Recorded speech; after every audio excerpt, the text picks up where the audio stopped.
Hey, Billy.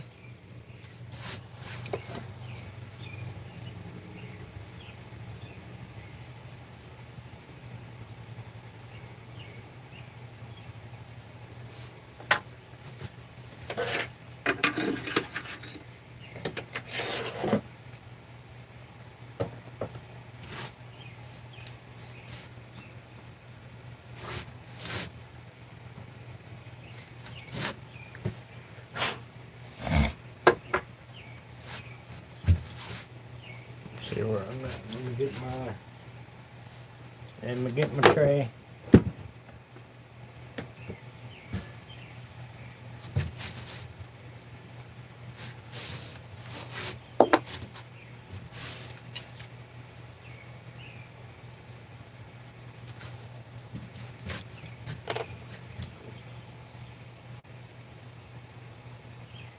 Then I'm gonna do this side. It's got a little bit of red in it. I don't know if there's some red in there too.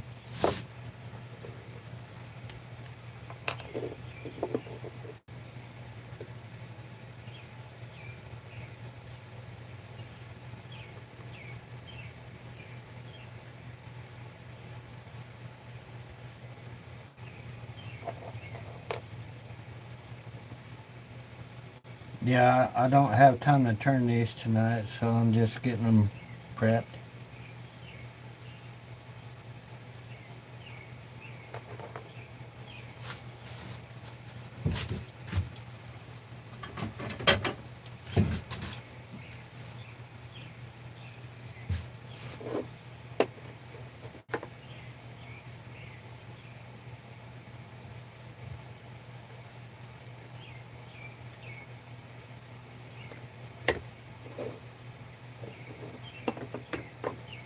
I about can't see the line.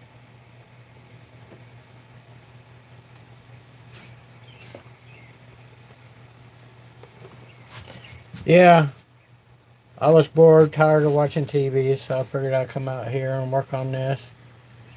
Hey, Matthew. Hey, Ken. Okay.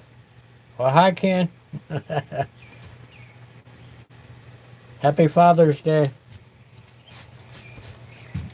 Here, I got a Father's Day. Well, let me pull this up here first.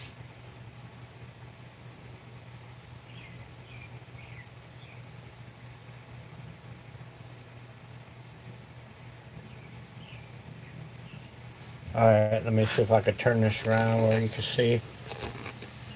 Look.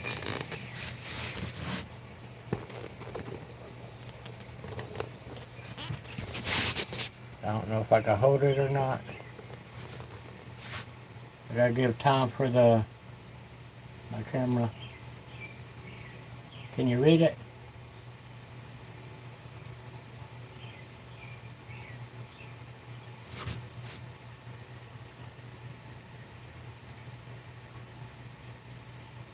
That was a Father's Day slash Grandpa gift.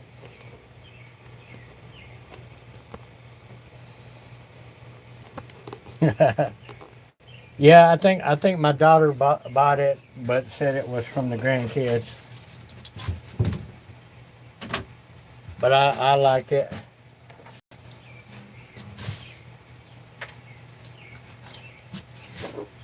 So it's another Jake Blake. Oh no, is that Ken? Is that the side I'm not supposed to show? that side and that side looks pretty wild,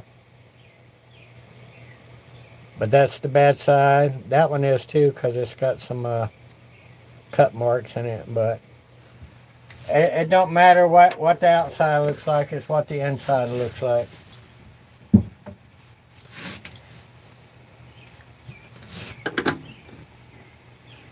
Hey Dan.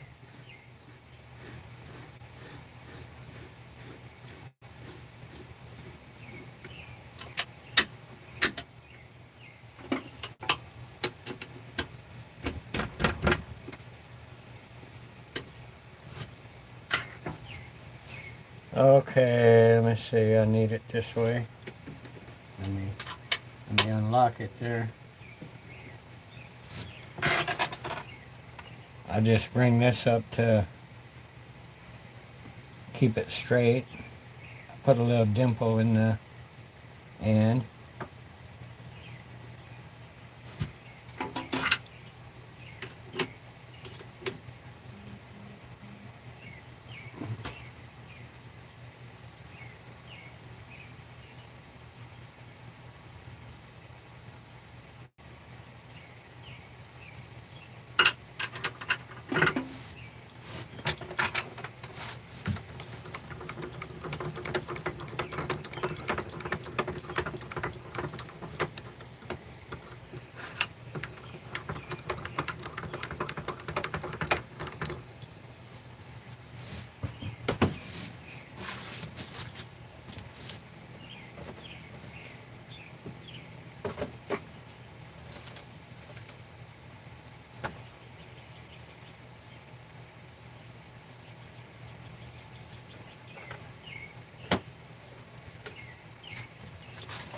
Here's the second blank I'm gonna prep. What do you think that what do you think that's gonna look like? This is brass right here.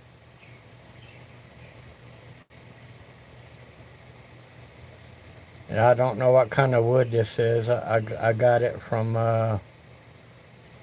Old Path. But this is Let's resin, resin, I believe. It smelled pretty good when I poured it, so it smelled kind of sweet, perfumey, I guess you can say.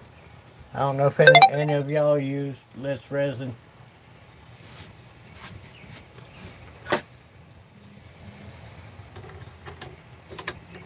Let me make sure this is my 8mm. Like I could read that small print. Yeah, that looks like an 8 right there. I keep it in the same spot, so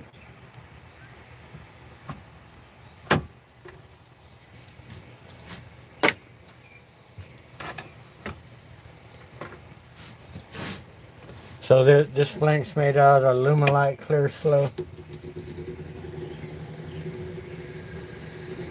The ones that I pour are usually epoxy. I guess this resin that I made that red one out of is epoxy.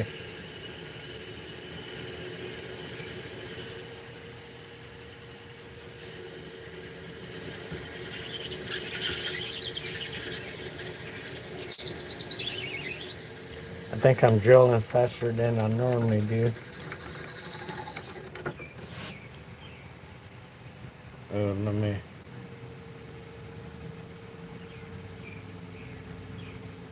Yeah, I turned it down to. I was at 700 something. I turned it down to 590.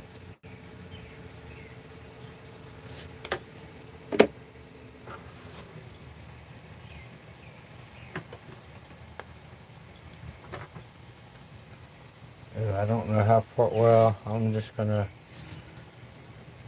go to the end because I gotta cut. I gotta do the other one the same size. Oh, Aaron, what would be nice is to make blanks based on the size you need for a specific thing. Yeah, you can do that. I got a. Here, let me show you what I got.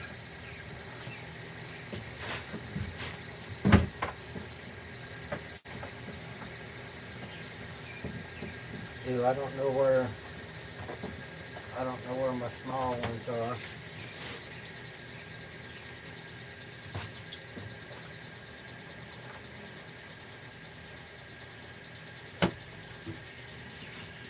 Here, let me turn that off for a minute.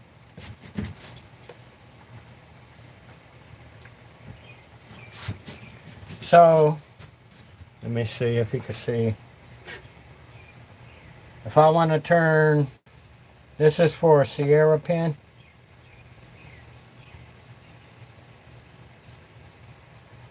You'll have a little bit extra because the way it is. Ooh, his blank. I'm going to have to do that in the other mold. But there you go. Those plugs must be a little fatter. But I got some smaller ones that I use for the slim lines. But these will fit these tubes. And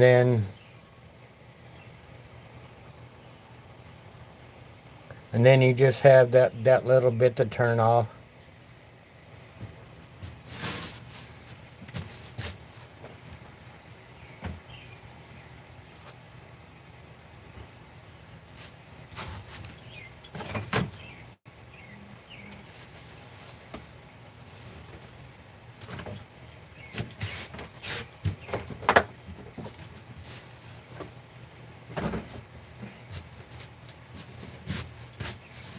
There, how's that, Eric?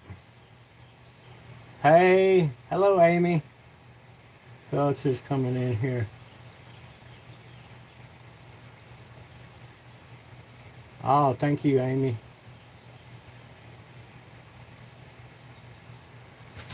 Yeah, I was doing more for my old lady than for me on Father's Day.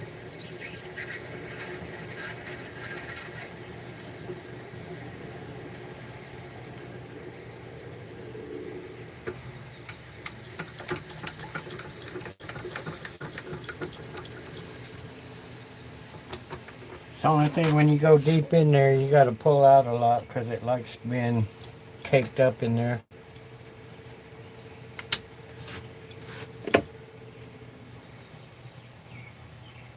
And I usually stop it before I go back in because it tends to make that hole kind of mushroom, or not mushroom, wore out, bigger.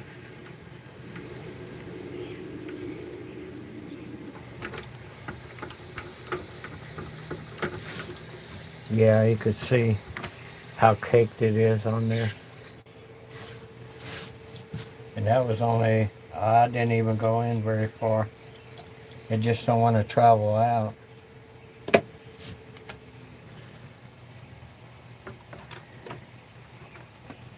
Yeah, Amy, if you look at some of my old videos, you'll see me turning on that same lathe that you have.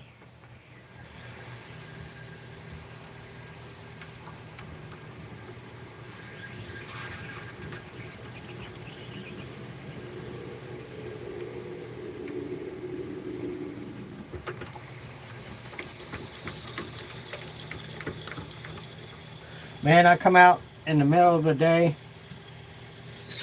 and it was like 105 in here. I said, no, I'm going back in the house. I wait till it cooled off pretty quick today. So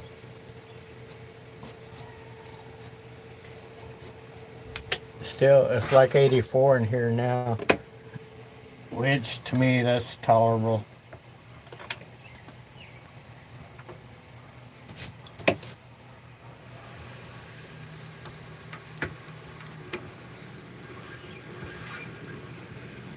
I think that's probably deep enough until I cut that one off.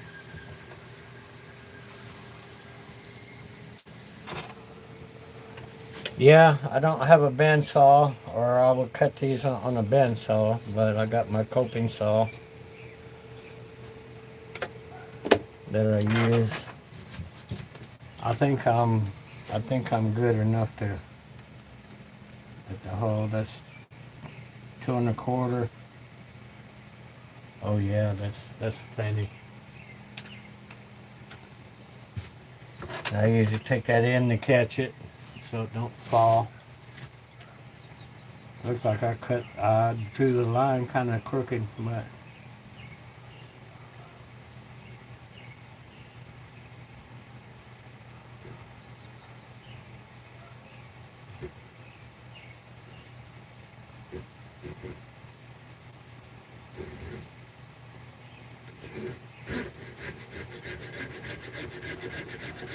hard to get that started. This cuts this way on this stroke on the. That's the way I put it. I put it in there because that's the way this saw cuts. I still could use that saw, but I saw one of these and bought it, so this is what I've been using.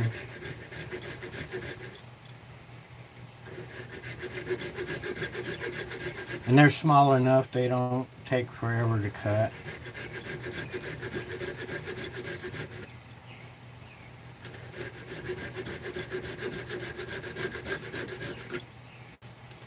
There.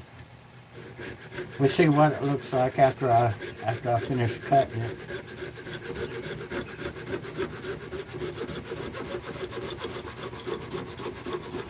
This ain't too bad on the old man.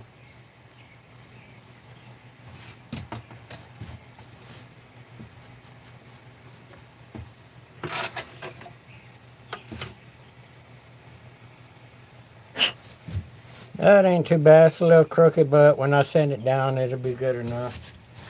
So this should be, yeah, this will be the top of the pin. And then once I turn it, I'll be coming in 1/4 of an inch and turning it down smaller to put that center ring on it. So, see if you can see how much, it's not that much to turn off.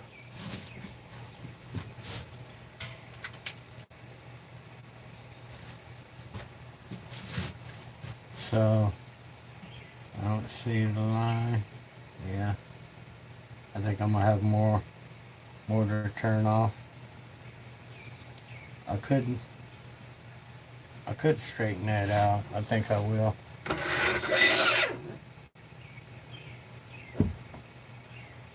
I think it's tight enough to do it.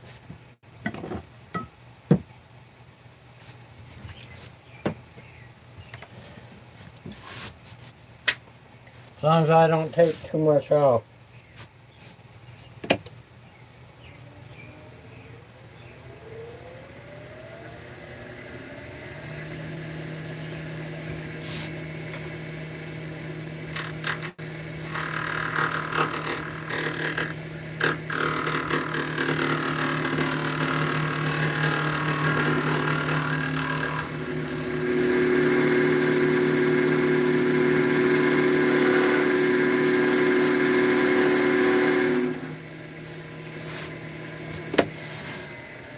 Easy as that.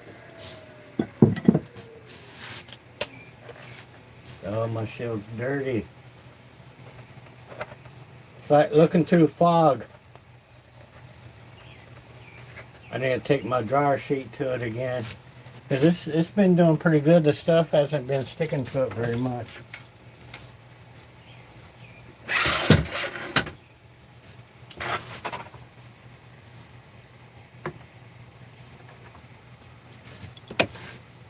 Let me reset my speed.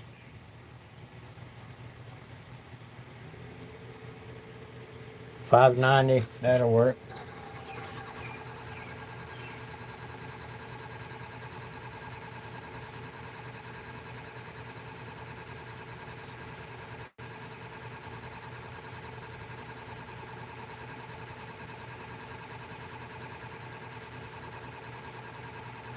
What's going on, Ken? What I miss?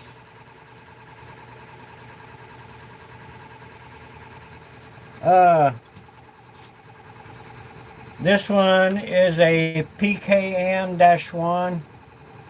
It's a twist pin, but the center bushing you have to cut a tenon on it and glue the center ring on it. It's a little bit fatter pin. I'm making it for a customer. He wanted a fatter pin.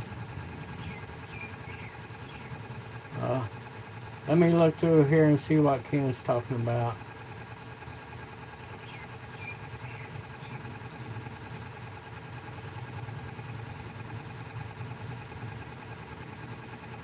Surgery on what, Ken? I didn't see what you're having surgery on. I've had neck surgery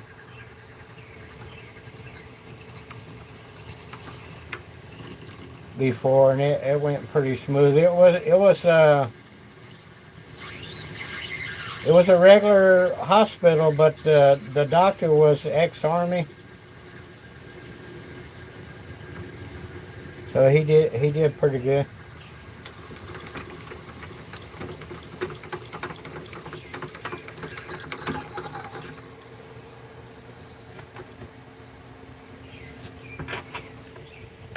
I remember going to a dentist when I was in the army,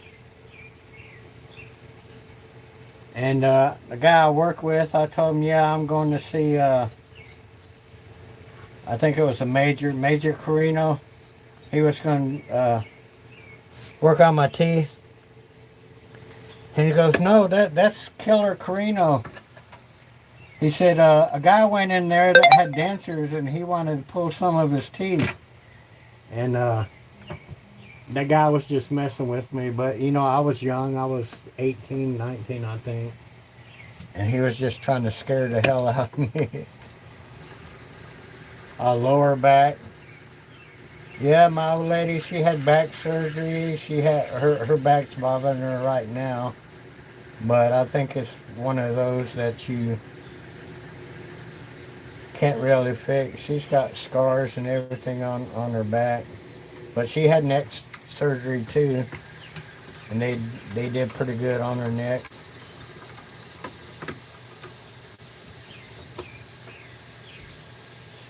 I don't know, my hip's been hurting me lately. I took some ibuprofen and it seems to be better right now, and my knee, I got a brace on my knee, so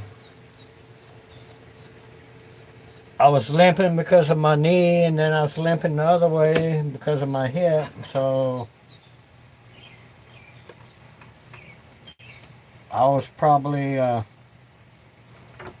sight for sore eyes to see walk.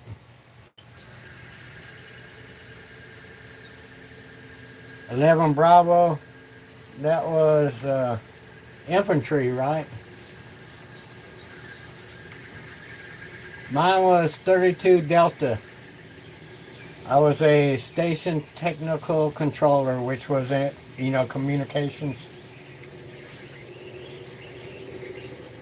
I kept everybody's communications up.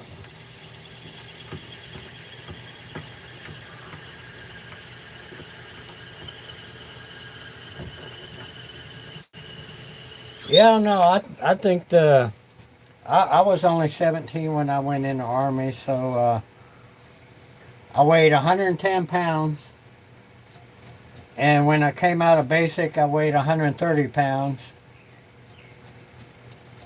And then I went to Germany and gained another 10 pounds there from drinking beer, I think.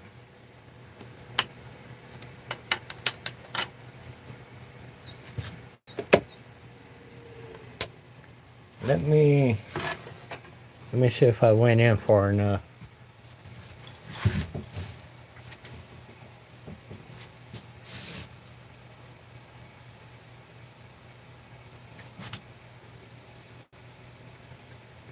Yeah, plenty. I gotta clean it up. I got glue all over this thing.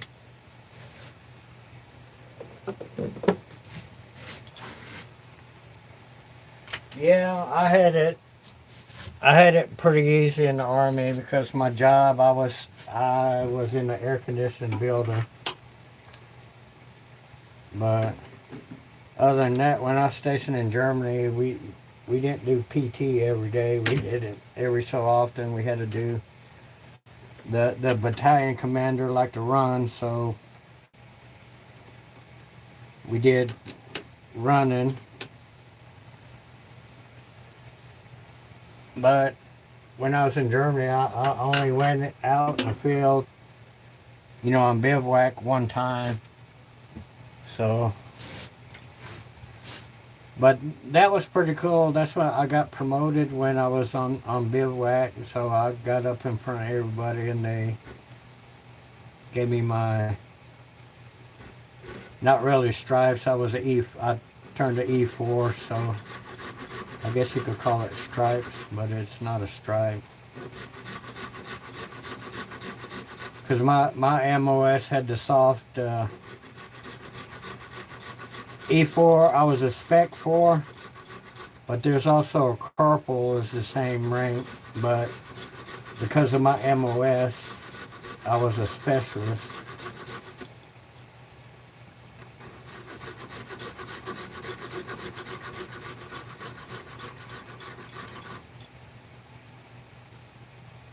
Yeah, I was in Heidelberg, if you know where that is, or Heidelberg. I can't say it like the Germans do.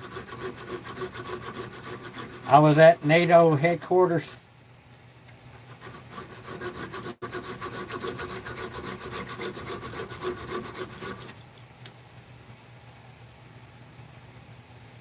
Yeah, were you in Mannheim, maybe?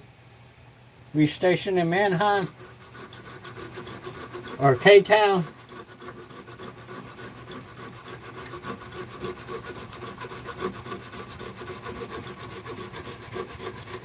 Yeah, luckily the time I was in, it was in peacetime, so I didn't have to go fight anybody. They would probably made my MOS the field version of what I was doing, which would be in like a temporary thing. There.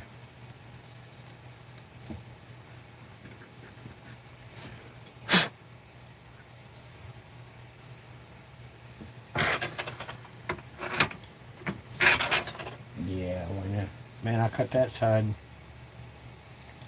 I cut it like a jigsaw puzzle. Here, let me stick that in my little... Hey, I did make some blanks out of these, out of my scraps. If I could find them. That's going to be one.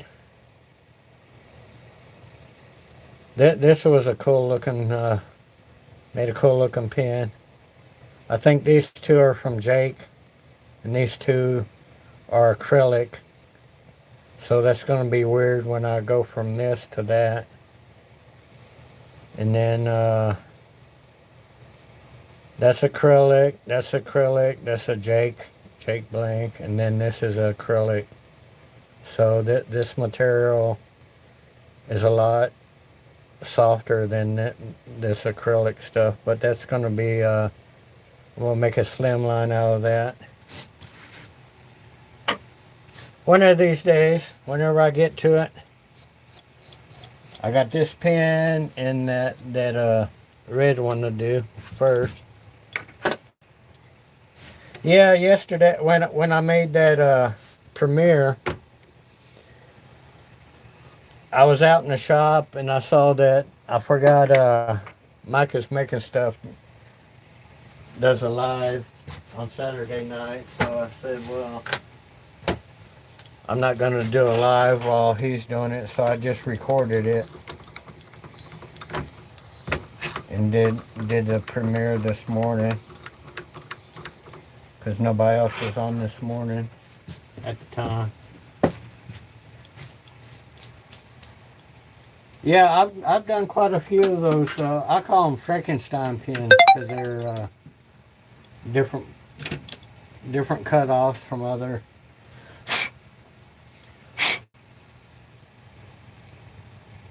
Different pins. So what I'm gonna do, I'm gonna glue these up, and then I'm gonna work on that red pin. So I can figure out what I'm looking for here.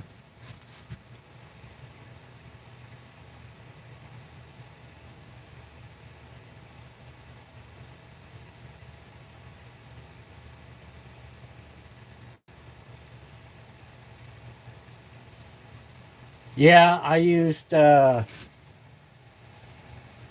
think I just used medium CA, but they do come apart sometimes if you get real aggressive when you cut them. So we'll see. All I do is glue them back, and then they turn out okay.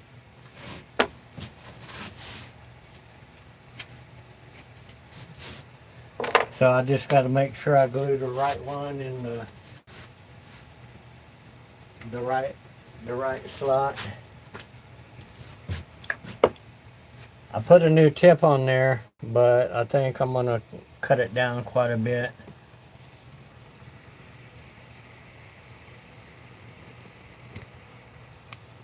It still may not be enough. Because what I do, I'll leave it like that, and then it'll usually glue up, and then I just cut it off again.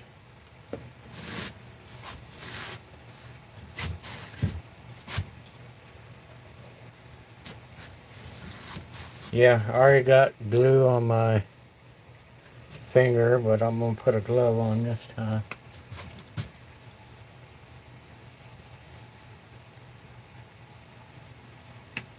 What is this? Oh, hey, reflection 1234.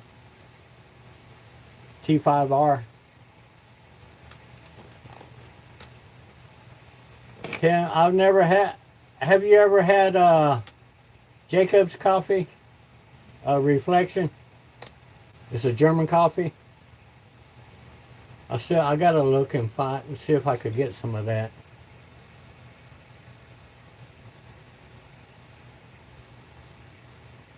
Yeah, I'm a big coffee drinker. I drink black silk though. That's what I drink. But I do the cream and sugar and all that. I don't drink it black.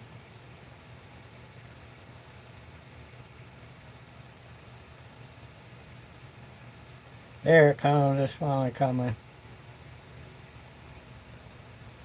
Yeah, I'm getting I don't know if you can see the stream. Last time I glued and used the small tip on there, the blank came unglued because I didn't have enough glue on there.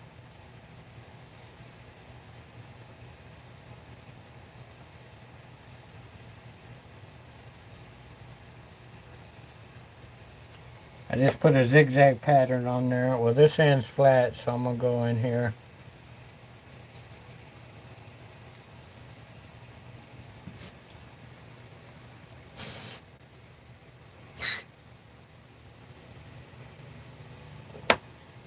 Hey, I didn't get it everywhere like I usually do. That's a plus. I think I'm pretty low glue in this bottle, so it's taking forever to run down the sides. But I do have another bottle. Yeah, I got glue all over my gloves. That's why I'm wearing gloves. If that was my fingers, it'd be on my fingers.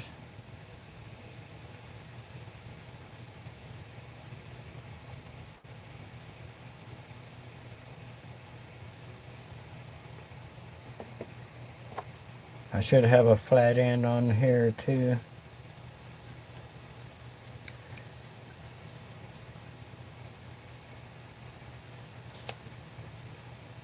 Yeah, I done got a hole in it where it got glued together.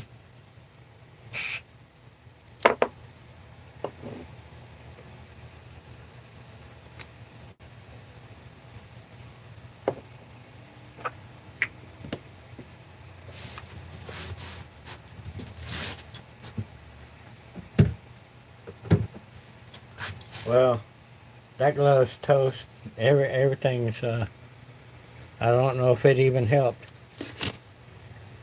Nope. I got stuff to get that off.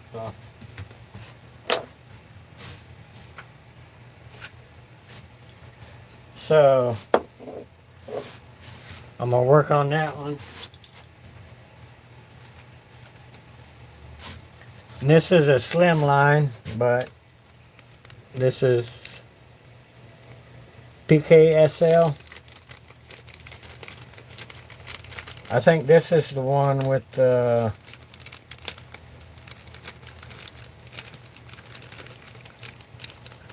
yeah, I got that glue on there. These the nib and the end cap, they all screw apart. So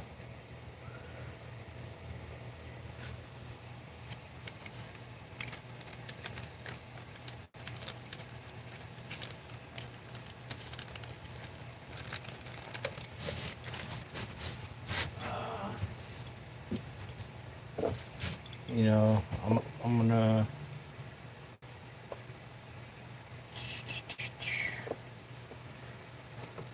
I got plenty to work with. I'm just curious how this is going to turn out.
So when I've been marking the center on these, I've just been eyeballing it.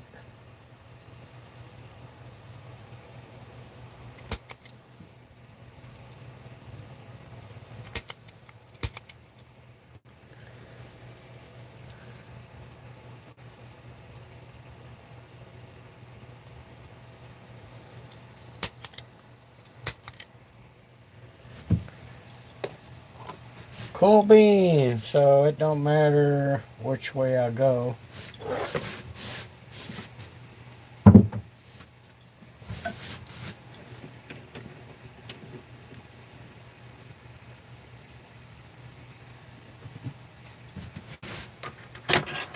Then I just use this to line it up a little. Try to keep it straight.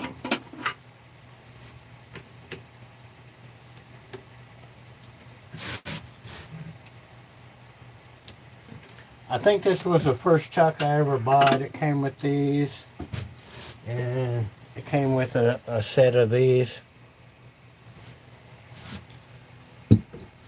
But I like that these were kind of hefty. Some of them have them real dinky bars.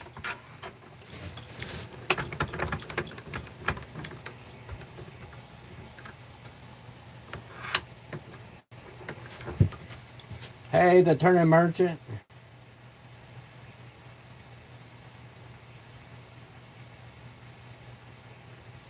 The heebie-jeebies.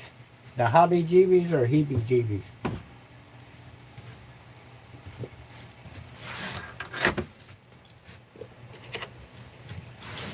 Then this is 7mm. I usually drill it to that mark. It usually goes all the way through there. I may go a little past it since it's this. I thought that went through more.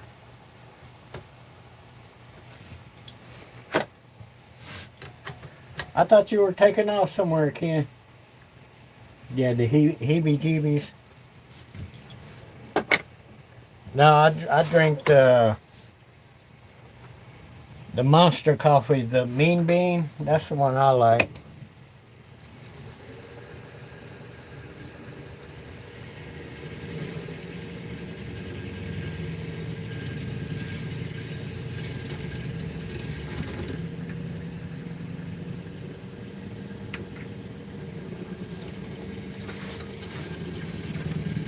Oh, I hit that, I hit that brass. It went through.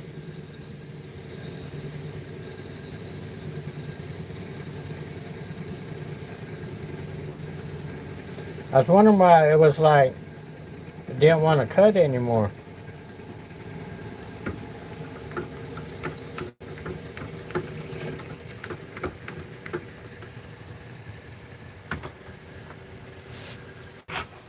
Yeah, this stuff smells, it smells sweet. I don't know, it has a sweet smell to it.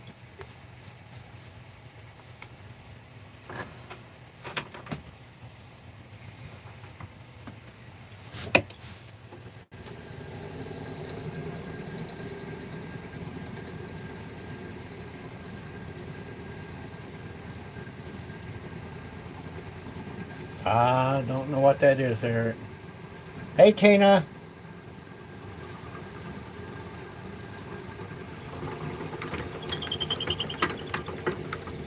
Let me clean it out one more time. And then, there, see, this resin don't do like the Alumilite does.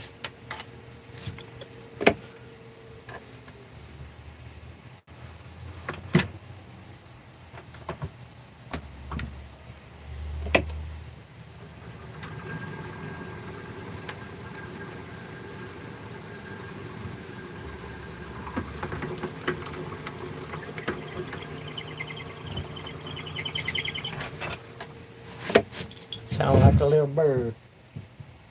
I think the mosquitoes are getting me.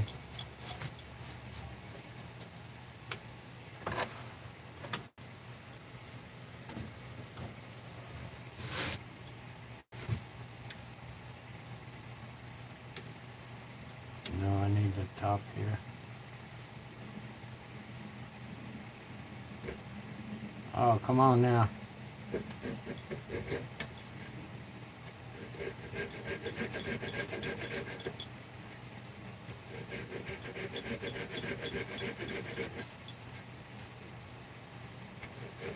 It covers up the line. I can't see the line anymore.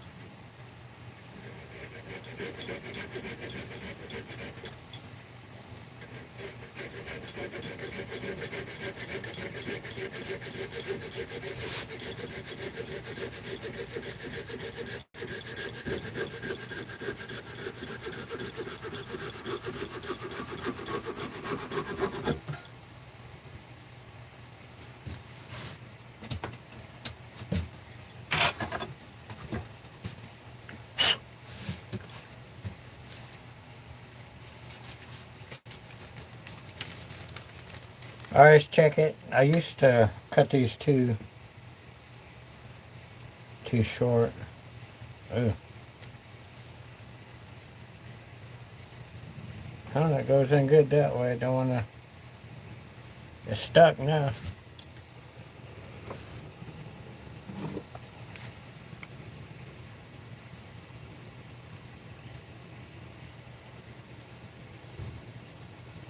It's only going to be a little bit of resin, I guess.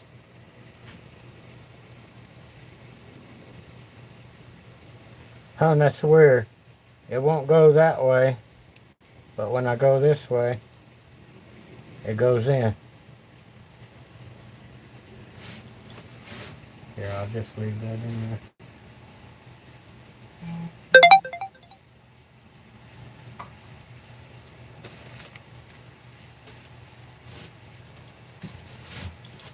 And I'm going to flip that around.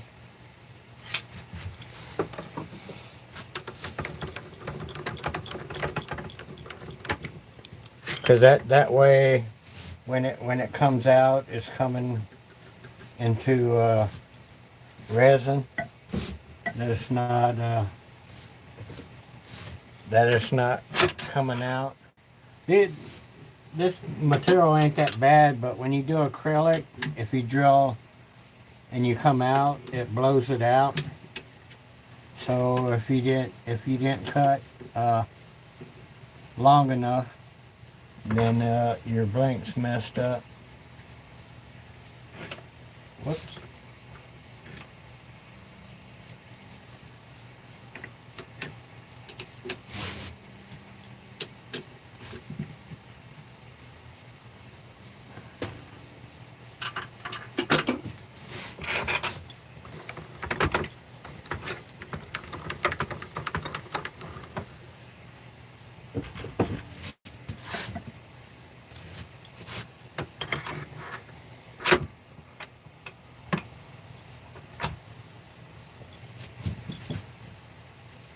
Hey, Todd.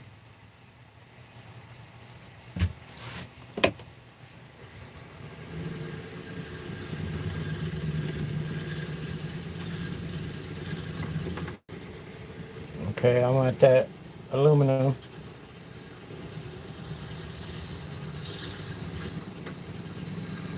Yeah, here.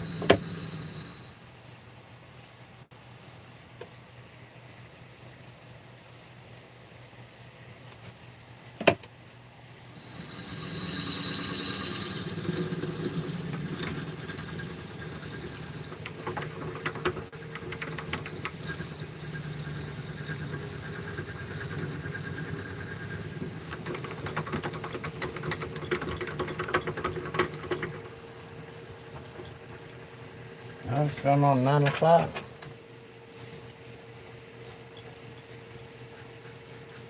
It's going on past my bedtime. But I always think I could do this faster than I do it.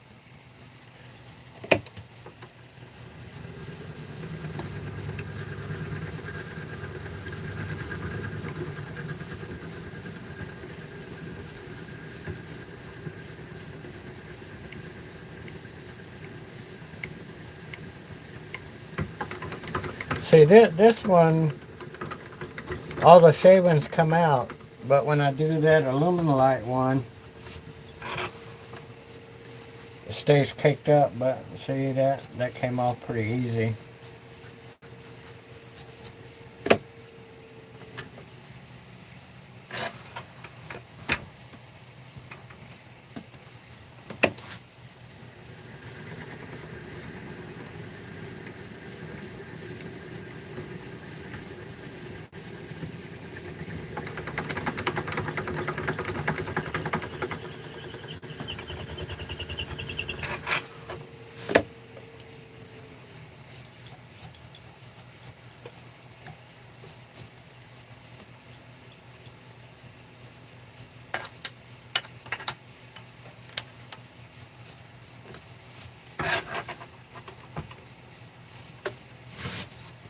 Alright, well, that's too close there. I'm gonna flip it around and cut it.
Oh, I didn't even have that.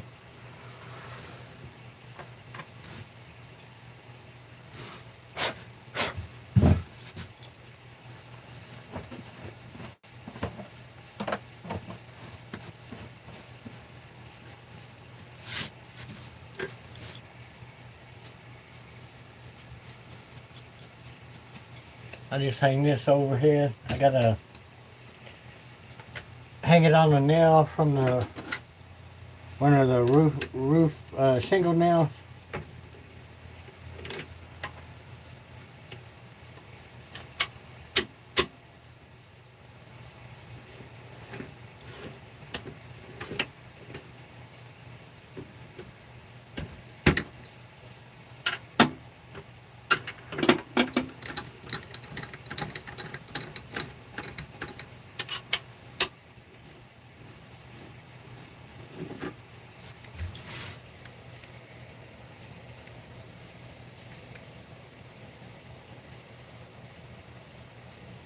See, any kind of C style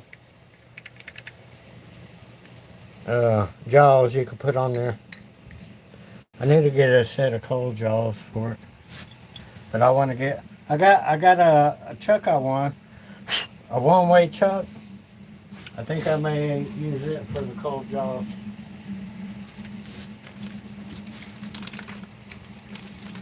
Whenever it gets here, but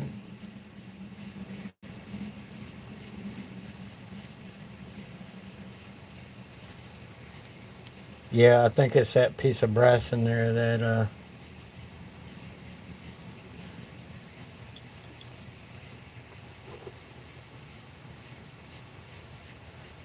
I'm gonna have to put it in this way.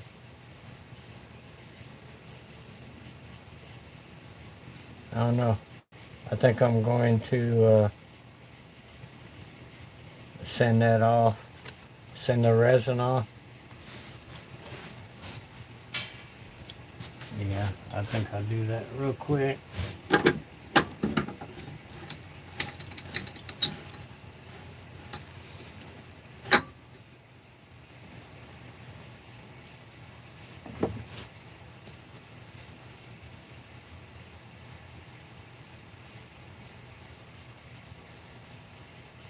Oh, hey Tim.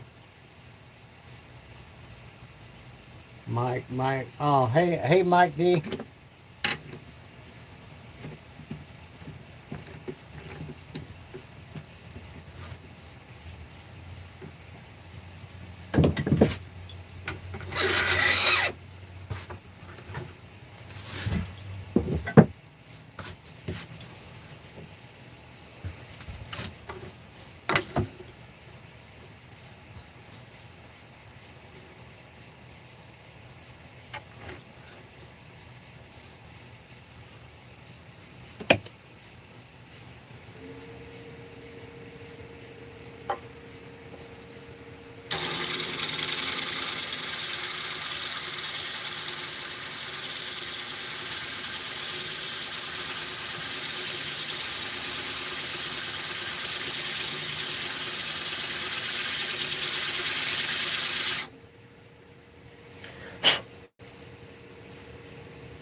I forgot I left I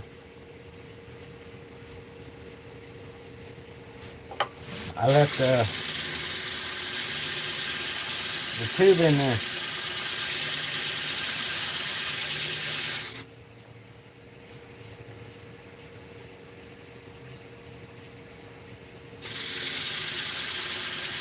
Yeah, I think that's tomorrow's project. To cut my grass, or cut a portion of it anyway.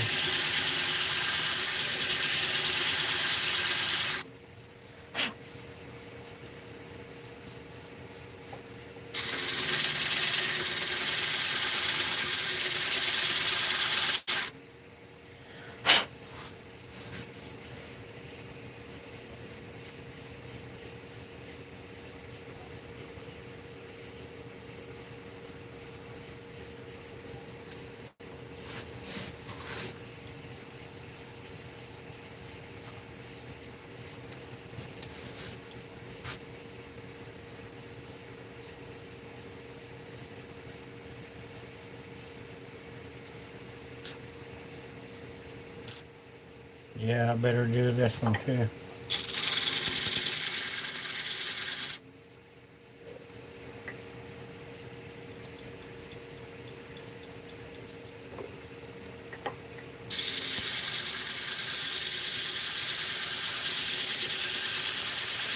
Put a little bit of candle wax on there.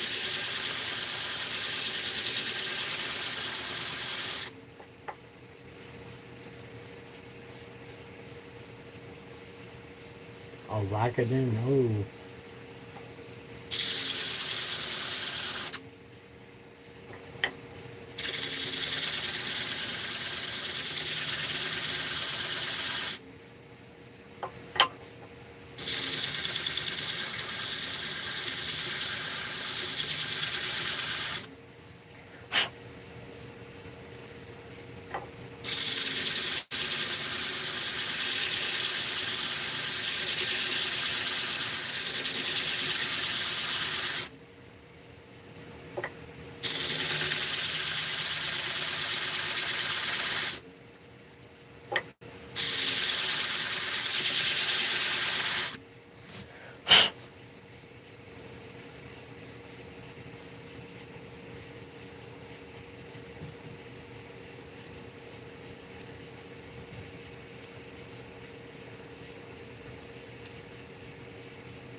Yeah, I still see a hole in there.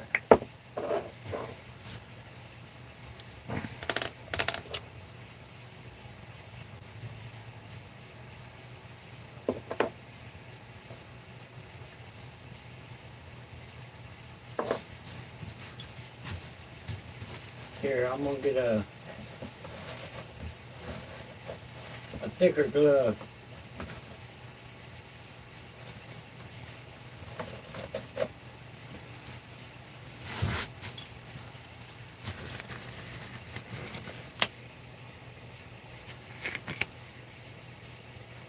Yeah, this is a Harbor Freight glove too, but it's got the grippies on it, which I don't need the grippies. It was just cheaper.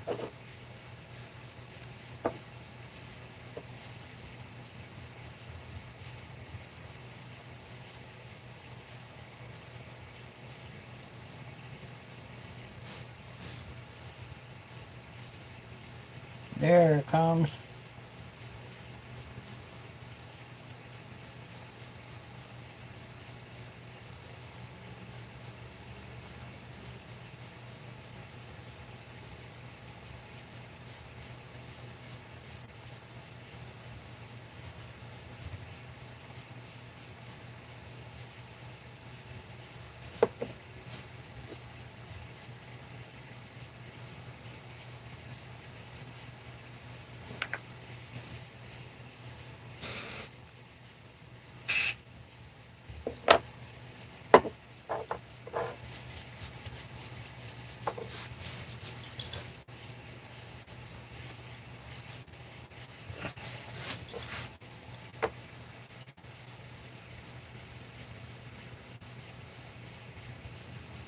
Really for her pleasure.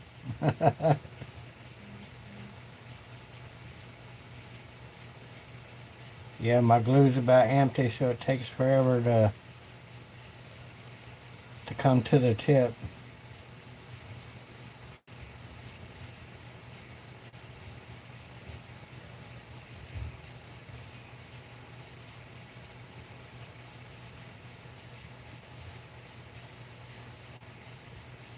Well, somebody asked me to do a purple pen, so I'm gonna order a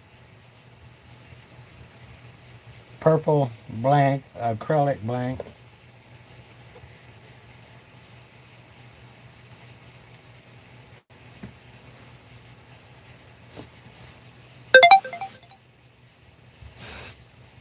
And then this one I'm doing just to see how it's gonna come out. And this is brass right here. And this is Let's resin. I assume their resin is epoxy, but it was very easy to work with. I know it was.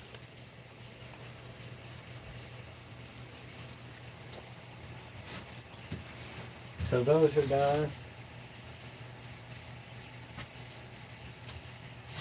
Those are done, and these are done. So both of these are strong ink pens. Yeah, when I did that bottle stopper, I had a blank. Let me find it.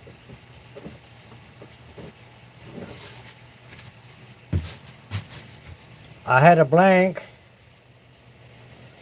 that Jake sent me, and it wouldn't screw into that. Let me, I got one more. Let me see. See this glove. See, I could use it again. I mean, it'd be kind of stiff, but those blue ones are just so thin.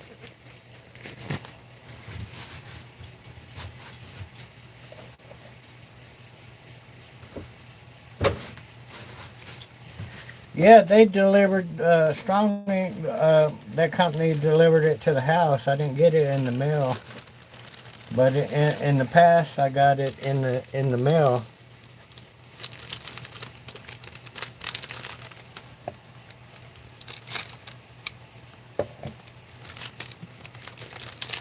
Let me see if this one will screw in. Might have to do it like the other one, but I wanted to use this because it had threads already. See, it won't go. It won't go either. It's tight right there. So I'm gonna have to. I'm gonna have to buy something from one of these American companies to fit in there. But yeah, I like that blank. I think it's gonna be pretty cool. But so I got another opener.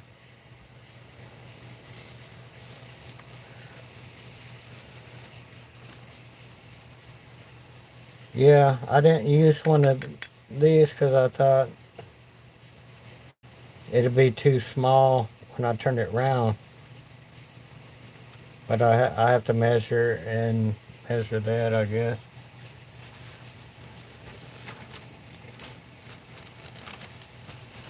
Oh well, I tried anyway. That's why I chose wood on that bottle opener, because these blanks I thought would be too small.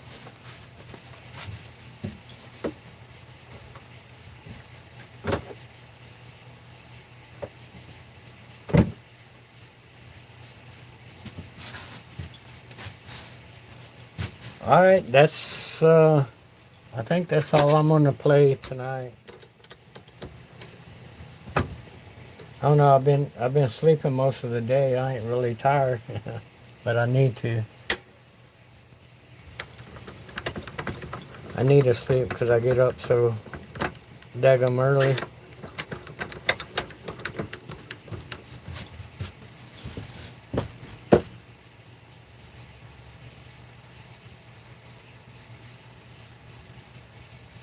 I don't know. I don't have I think the one that's in there is, but I don't know what the one from Strong Ink is. It may be a metric thread.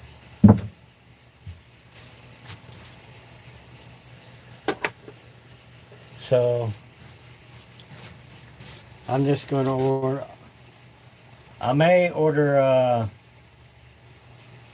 an ice cream scoop. I haven't done an ice cream scoop yet, but I don't know. I'm gonna find something smaller because I think that blanket is so small. I may do a pull tab. I don't know what you call them, to pop up your pull tab on cans.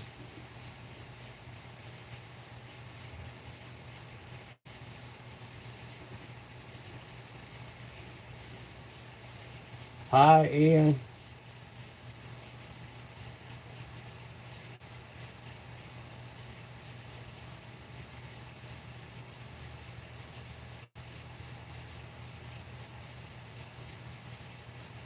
Yeah, I finally gave my sister, I finally finished that yarn bowl and I gave it to my nephew to give to my sister. So she makes does a lot of knitting. So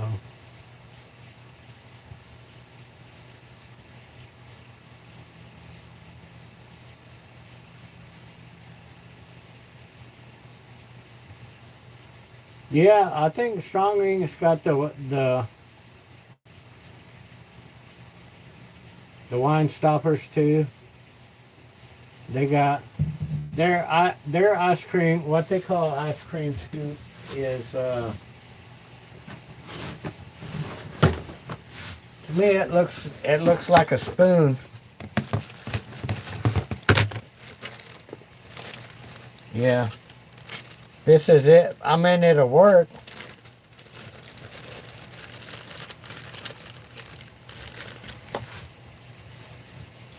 Yeah. So that may be coming up too. But to me, that looks like kind of like a soup spoon, but it is kind of hefty, so just you got to turn it down kind of small here, but there's enough. I still got a knife, extra knife too. They sent me all kinds of gadgets. Yeah, yeah, I got another one there, a fork. I still got another ornament to do. And check this out. I'm sick of doing these. I got 1, 2, 3, 4, and I turned 2 of these. So I don't know why they sent me so much of those.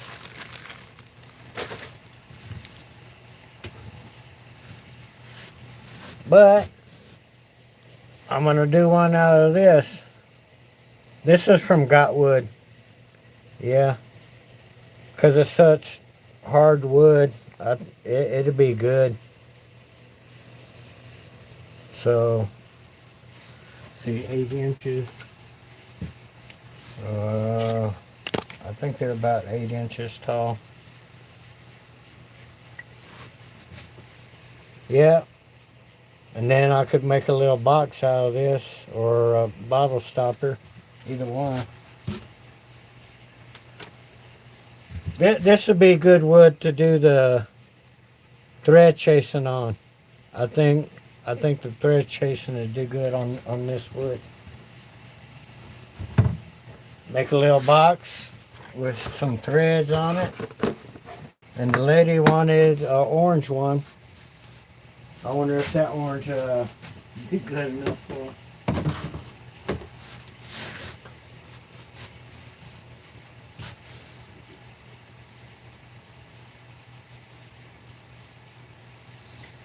Yeah, well, I poured some orange resin, and I didn't have enough, so now I bought this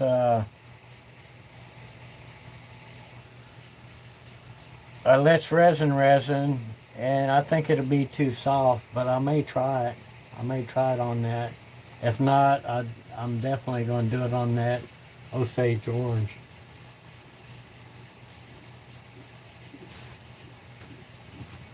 Here, give me 1 second. 1 second.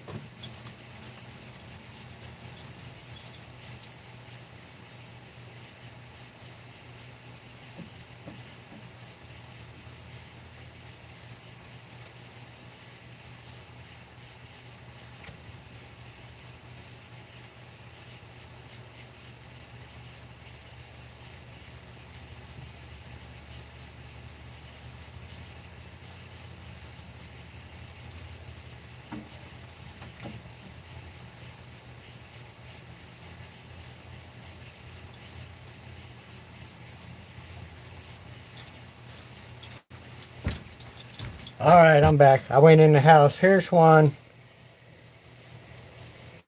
I did with threads.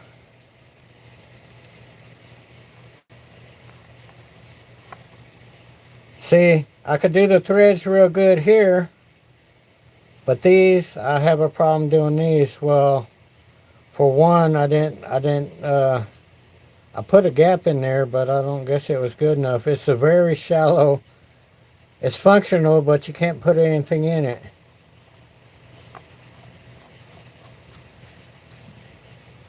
See, I got, it's not perfect, so, see, I'm not getting it straight. I don't know the trick to it.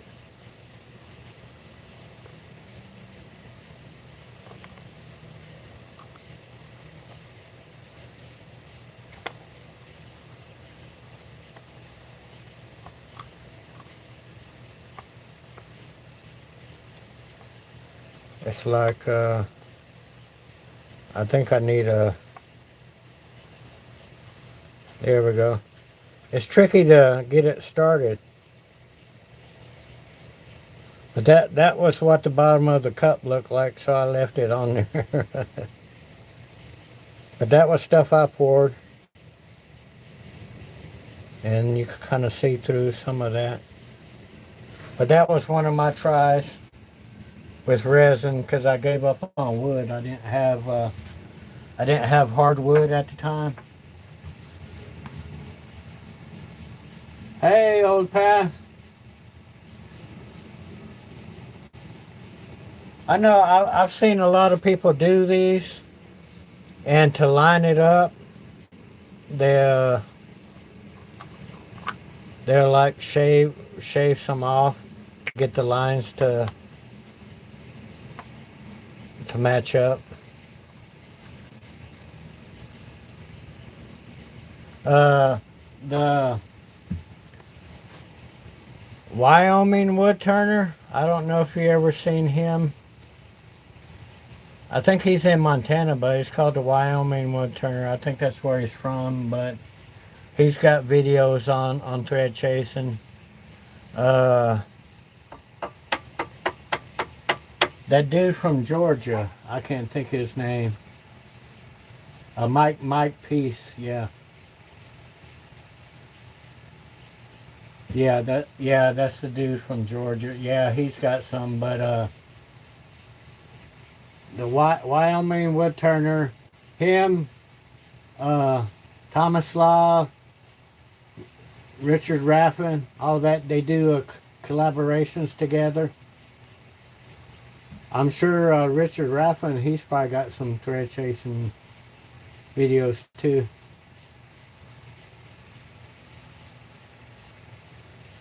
Yeah, I usually when they come out with a collaboration, I usually watch them all because they do some pretty cool stuff. Plus you learn from it too. If you do it right after you watch them.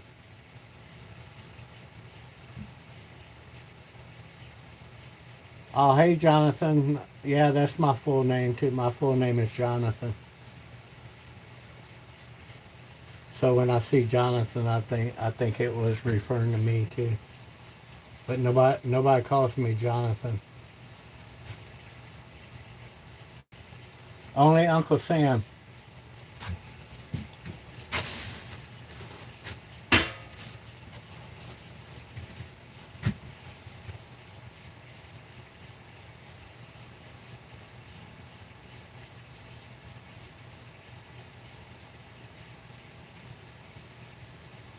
Yeah, a lot of stuff I do off camera. Uh, I'm not as ballsy as you, Mike, to do it live. I usually do it off camera, like when I did that pepper grinder. I did a practice one, and the one I did live, I had a diagram of the shape I wanted and everything, so that helped out a lot. But I wrote down all my dimensions that I used because they changed a little bit from what Strong Ink had. I think I wrote it on.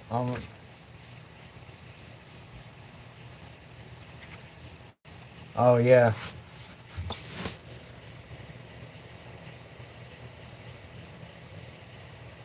Well, because I have all uh, millimeter Forstner bits, so I think I used all millimeter. Some of their dimensions were in English. I mean in Imperial, but I did a substitute, and it all worked out. But now, if I want to do it, I just pull up this, and that's the steps you go in.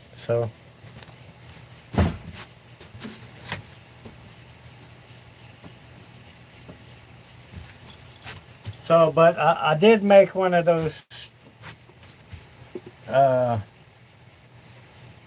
pepper mills quite a while back, and it was a shorter one. So one of them I use for uh, peppercorn, and one I use for sea salt, and that's I use them both. But that first one I did, I made too short, and I put a adapter on top of it to make it longer or bigger. Yeah, the only way to learn how to do anything is to do it, and if it don't come out, you try again. And like when I started turning pins, I was turning them. I was making real fat pins because I was scared to turn them down more. And then a lot of times they were. Let me. I don't know if I kept in them. A lot of them would be a lot higher here, and then some I turned they went down. See, this one has a little lip there, but I mean a lot of mine were noticeable, but these all came out pretty. This one came out a little, but it's not enough to make any difference. Plus, this is one I use all the time. One I keep in my pocket.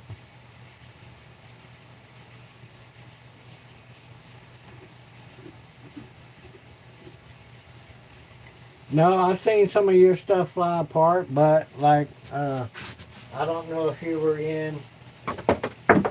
Whoops. Damn it. Where'd you go?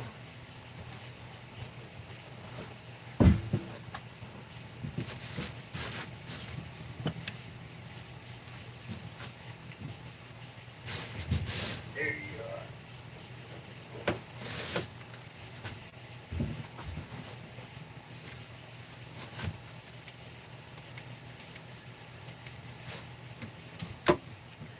Yeah, I call these my Frankenstein blanks, but I've turned some like this before, and they come unglued while I was turning them, and I just glue them back together because I just use super glue on them.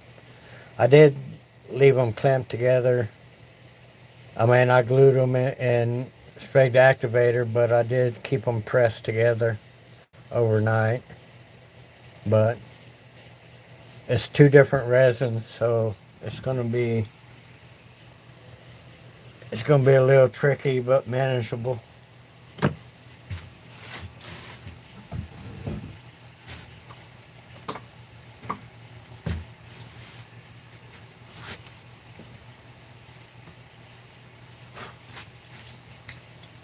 Oh, that's all dusty. Yeah, see, I do a lot of boxes. This is a box I did too. I don't know what kind of wood it is, but it's a pretty cool looking box. And I did a tight. Just kind of twist it when you pull it off. But yeah, if you had something in there, you could probably still hold it by the lid. It's hard getting one to be like that.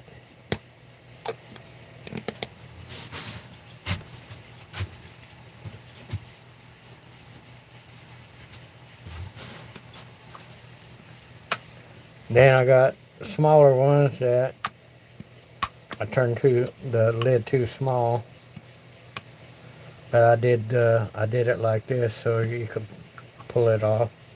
But that's this here is sweet gum. This is pine, I believe. You could tell that's pine because it's got the look. But it did split, and I glued it back together. I think I made this too big the first time. When I pushed it together, it split it.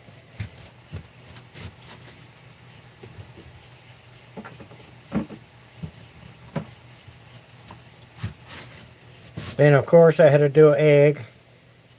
So I need to sand it down, smooth it down, because I put not your thing. I put one of the can finishes on it, and it ran everywhere. But it's like the size of a duck egg, not a regular egg. What else I got?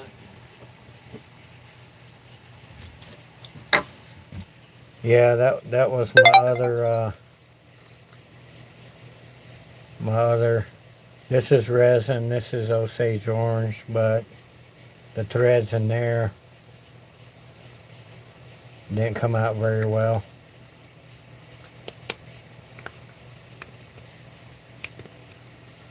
So it barely grips.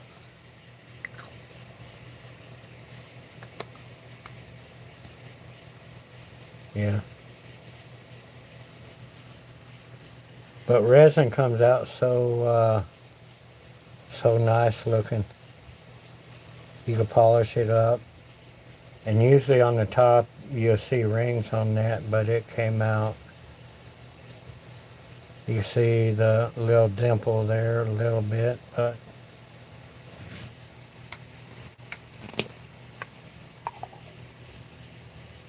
nope. Thought that would fit in there. I don't know what I'm going to use that for, but I'll find some use for it.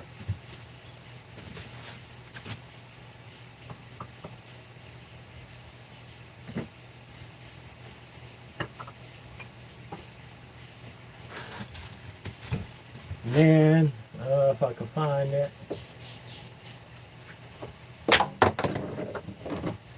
if I don't drop everything else. This is another thing I turned a lot of. It's all full of dust, but I usually round off the inside, and I did step that down a little bit, but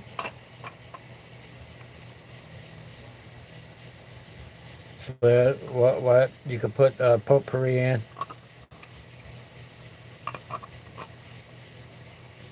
Yeah, they're pretty cool. I didn't do any shape design on this because of the grain. I wanted to show the grain off more. So dusty though. I'm still looking for the right finish for things. Because I put finish on stuff, and a week or two later, it don't look like I did anything to it. So I'm still, when I do small stuff, when I do spindle work, I usually use CA on it, because CA comes out pretty good. Like for that bottle opener I used CA on it.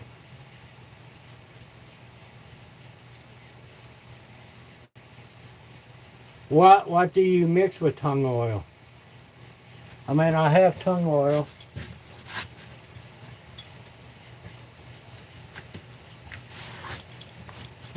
I know that's the same kind you use because it's pure tung oil. But what do you mix with it? Or are you talking about making a tung oil?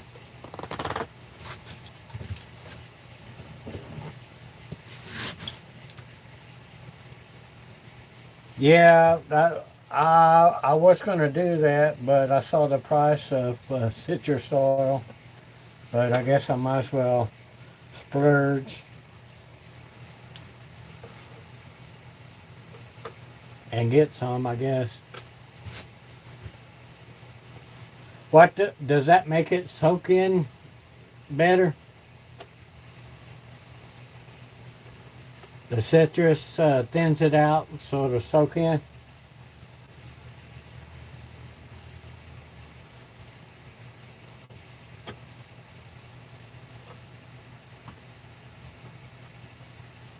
Do you have a link for it where I could get some?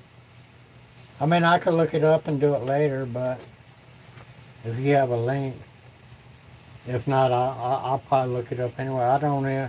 I think I bought this off of Amazon. But yeah, it cakes up. I use a lot of walnut oil on stuff too.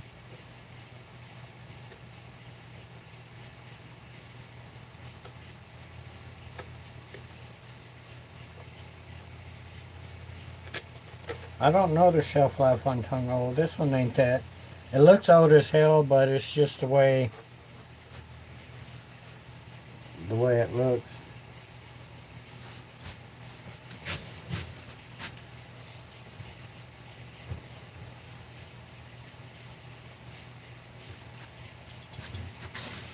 Then I actually found this at Walmart. It was over by the cutting boards.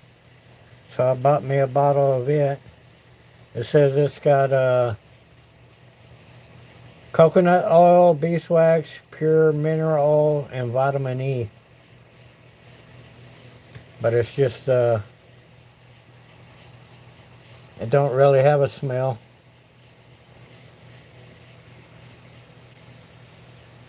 Just a clear.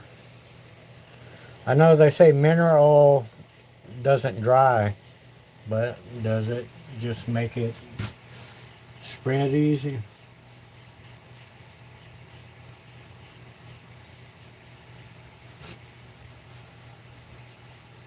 Yeah, it's good for because it's all 100% food contact safe.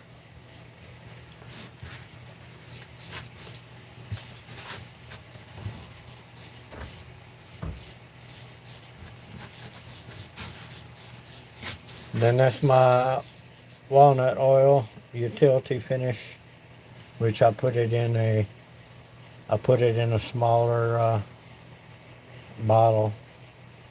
It's a lot easier to use. You could tell I use that one a lot because it's all over it.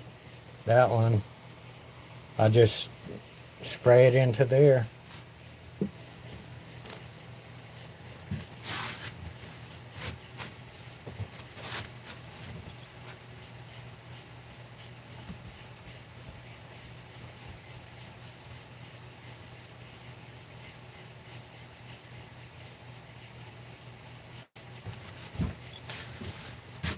And then this is my shine stuff. You can see it. I think I used, instead of blow, I used walnut oil in it. And it does pretty good. I only mix a small amount at a time.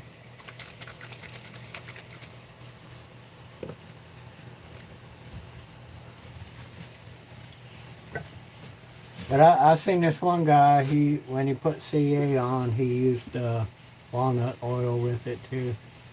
And his came out pretty good. Yeah, I do some stuff lacquer. I wanted to buy the can lacquer, the paint can lacquer, but I didn't know. I think that'd be too messy. The spray seems to do better. I don't have a sprayer.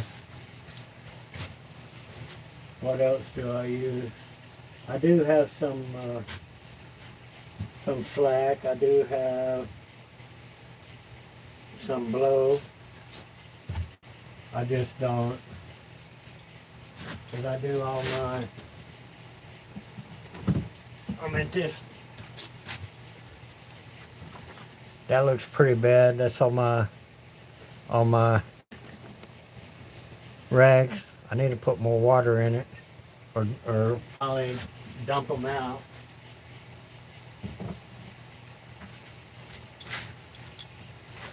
But Jeff, I seen you use this too. I use it too. But this stuff's so old. I need to buy some more.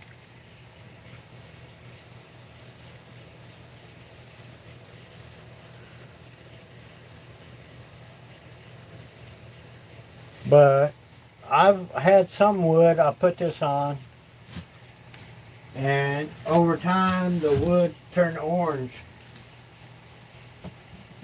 I didn't like the orangey color that it did, but that was a light wood that I used it on.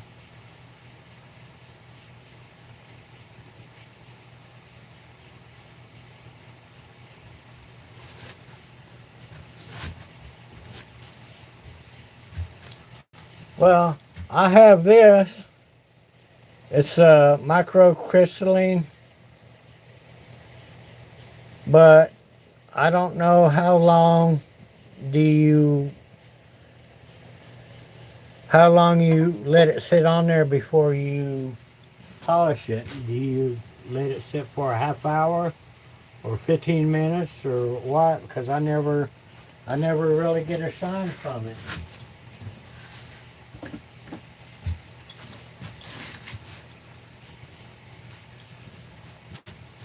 This is Ask Jeff session.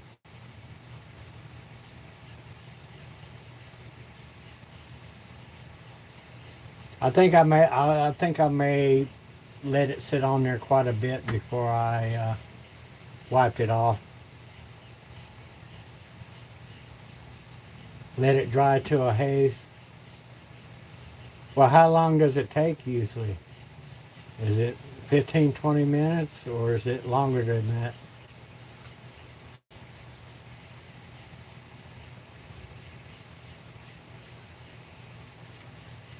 Oh, good night, Tina.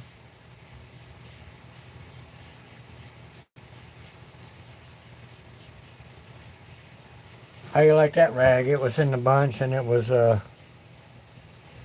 had it sewn together to make it the right size. That was this is Harbor Freight.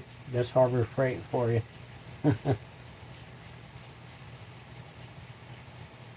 Oh, about an hour you let it sit that long? That's why the only people I've seen use that, they're doing premieres. So when you do a premiere, so if it wasn't a premiere, he couldn't use that because it wouldn't do what it was supposed to do.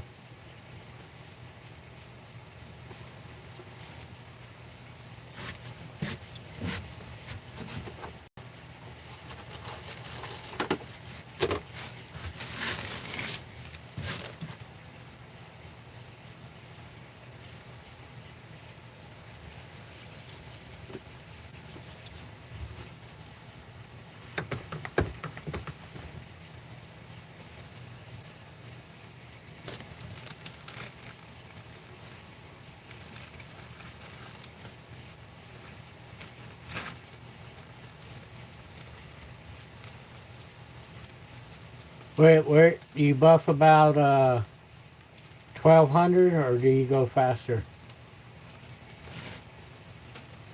Hey, Suzanne.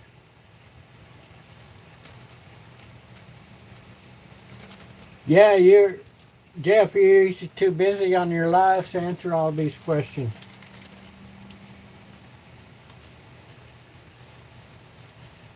I thank you so much for answering all of these for me.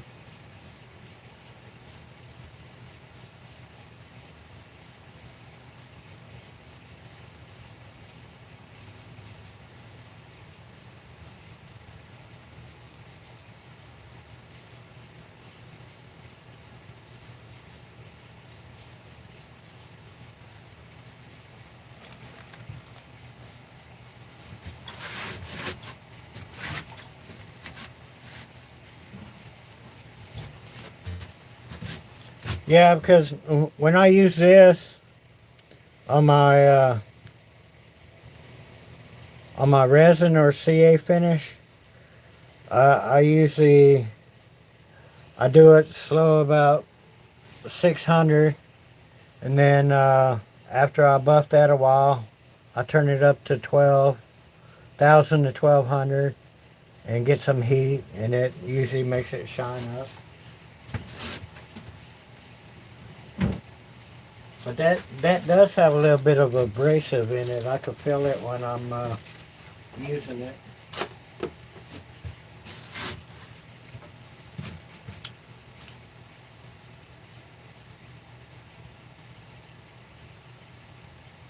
Oh, thank you, Suzanne.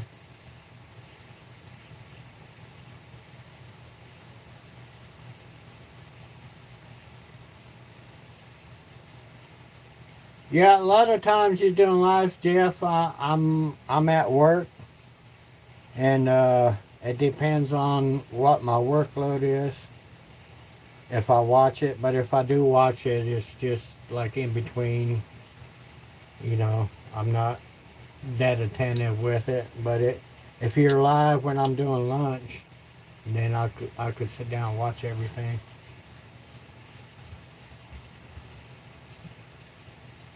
Yeah, that's what I do that on some wood stuff. But I also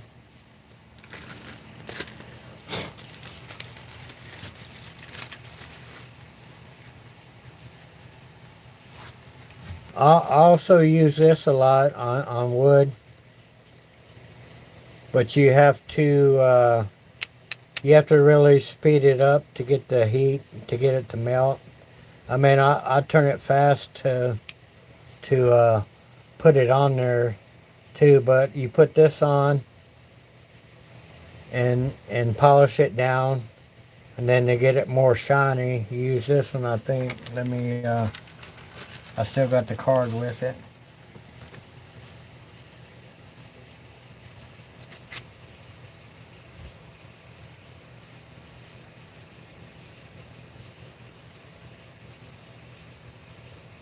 Yeah, this is step one. It's for a satin finish. And then if you want a higher shine, you use this one afterwards. And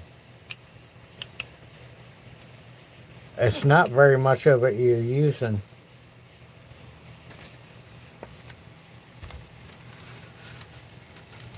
But then again, I got some, it then fell off into limbo. Some, damn, I'm brain dead. I gotta get my light out again. I hear stuff fall all the time, but I never know what it is.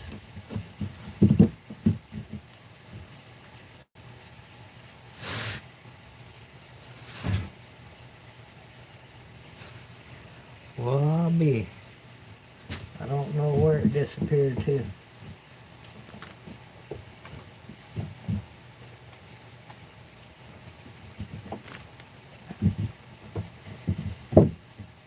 I'm gonna look at. There it is. I got a wood pile by my lathe here, and it fell off.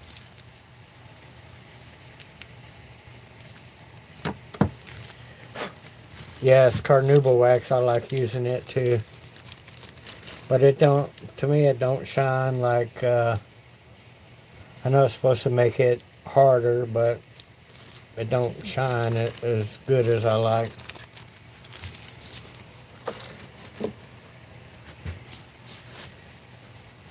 But that's usually on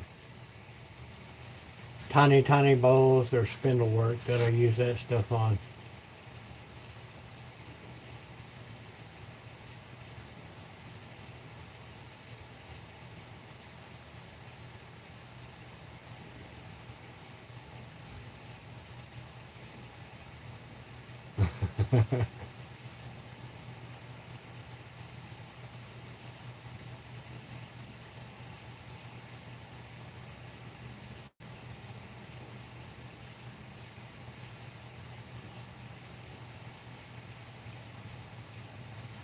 Oh, is it? That's what we used to use in the army to buff floors with. We would uh, we would light the can on fire and put it out, and then put it on the floor.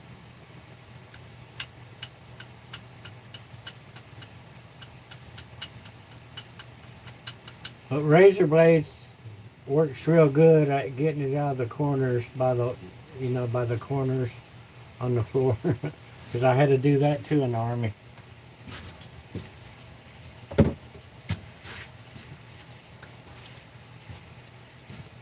Yeah, when they made me buff as a punishment, I didn't mind doing it. It was kind of fun.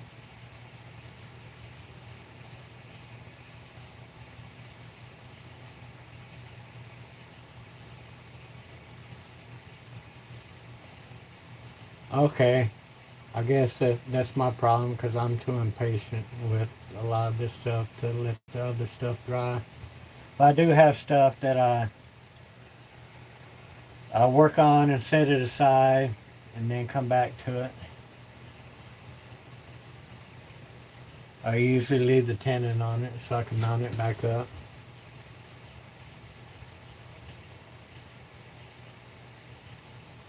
Yeah, I've heard about bowling alley wax too. Somebody said that Johnson wax was phased out, or did it become another name?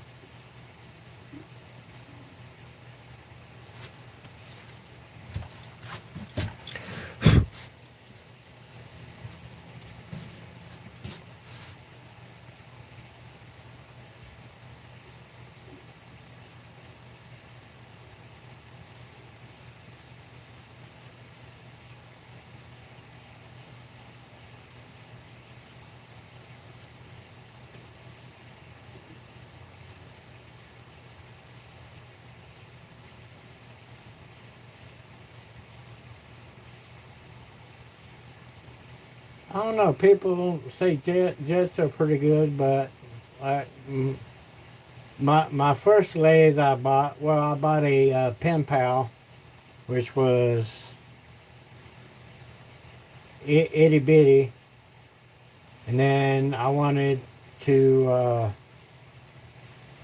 mount the chuck and all that, so I bought a Win, and I bought the Win because it was portable, which I took it out and set it on my table and did my lathe work, and then I picked it up and put it away. It was only 45 pounds. That's why I used it.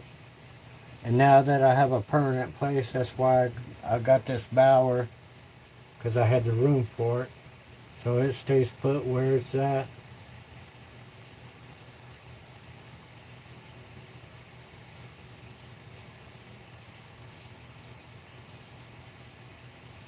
I don't know. I only use UV on small stuff, but you know that Gissy, or however you say that pin I did, that center hole. It's not that center piece.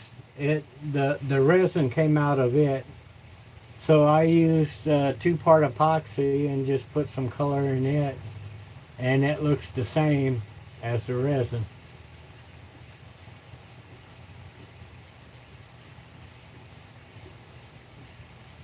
And I think I filled some more on top of it. Of course, I turned it away, but yeah, I used 2-part epoxy, the 5-minute epoxy on that one hole. I filled it with that. I just put coloring in it, and it worked just like the epoxy did.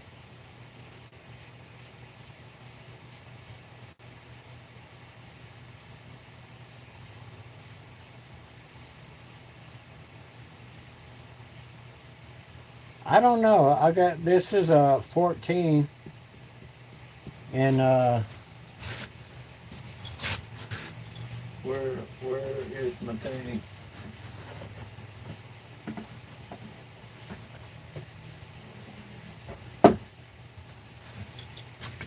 That was the biggest thing I turned on it. It's about uh, what would I say it is?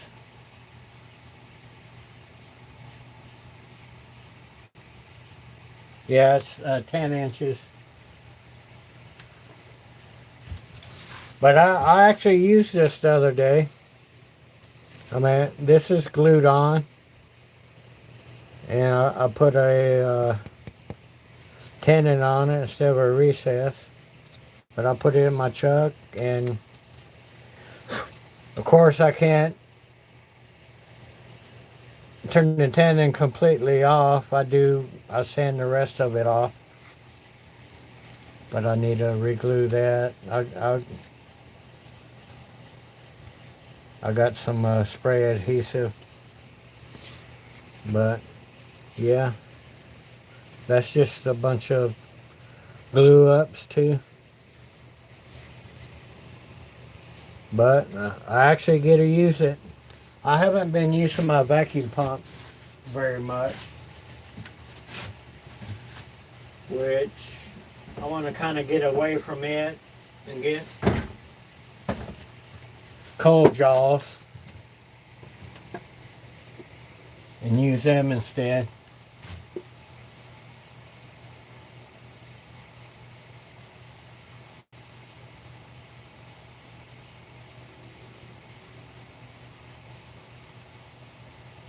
Yeah, uh, I have some foam that I use for jam chucks. I've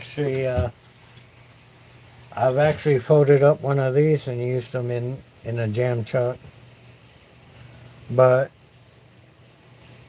I can never get it perfectly. I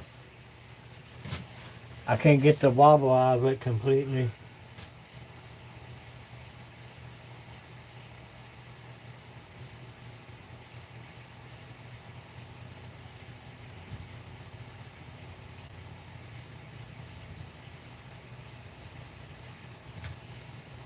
But yeah, I have.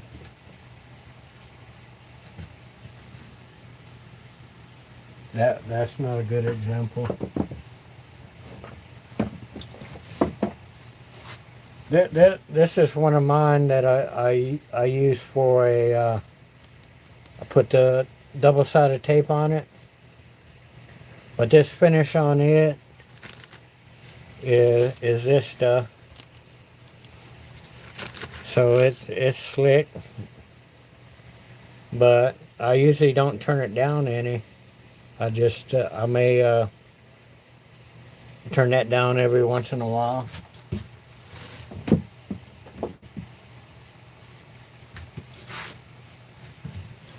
And that one was a glue block, you could tell. I think that's a piece of cedar. Cedar's not really good to use for that kind of stuff, but that was a glue block.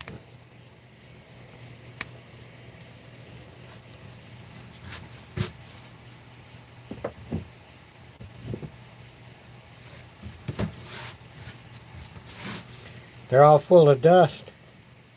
Yeah, that was a jam chuck or a glue block. I don't know which, but I could still use it.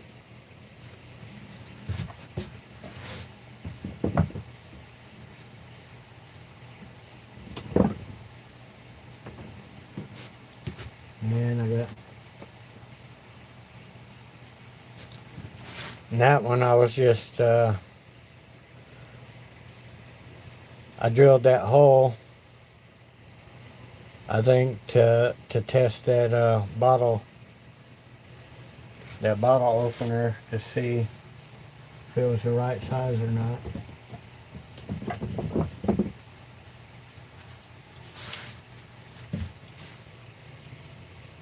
Yeah, this was off of a pallet. You see all the nail holes, but I use it for I think I used it for jam chuck.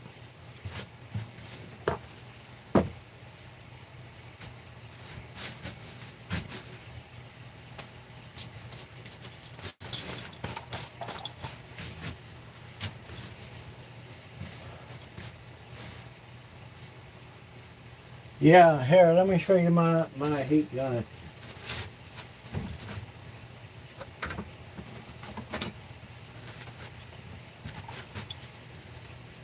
Have you seen one like that?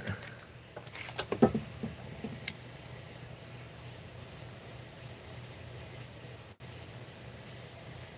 says 300 watts. It does, for what I use it for, it works.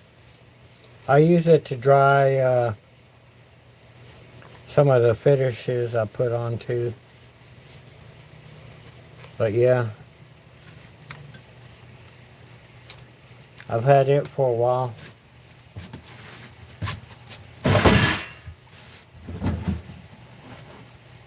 I'm gonna break my neck.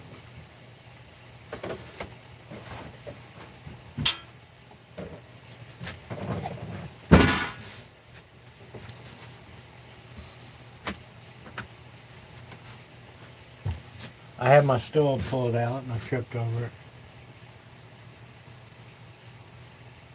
it.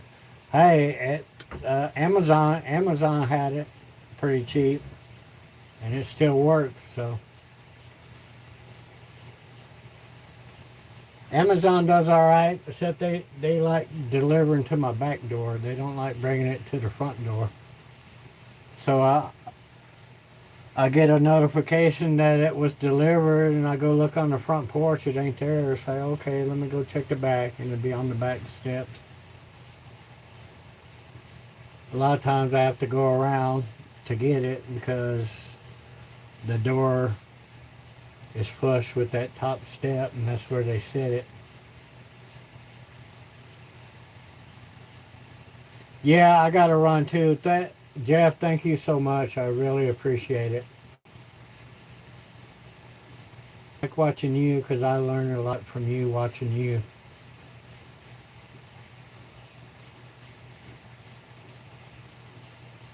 And you carvers out there, I like watching y'all too. I'm not a carver, but I like watching it.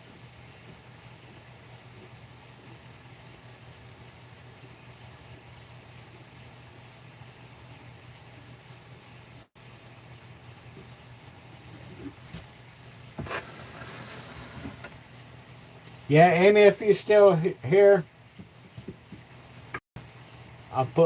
well, here, let me come around and show you. For my wind lathe, it's got that little cap on the end. I took a wooden piece and made a little turn so you could turn the spindle. And then on the back here, I put a wooden piece here, and I put I still may have an extra one of these that I put on it where I could crank it too, because I hated that little round thing, so I put a crank on it to turn it too. And I'm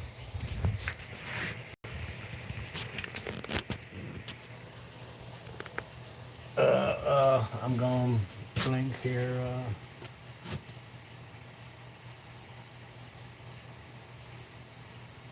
I like it. The only thing I don't like is, like, if you turn it up high, it takes a while to get to that speed. And I found out the other day, I'll show you. Let me,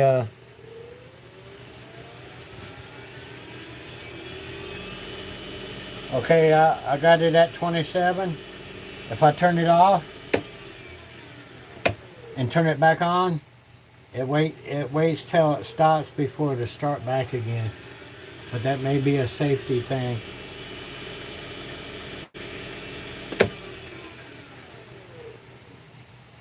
But see,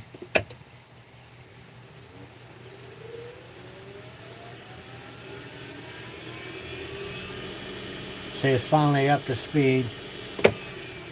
But if I turn it off there and turn it back on, it waits till it's about stopped. Yeah, but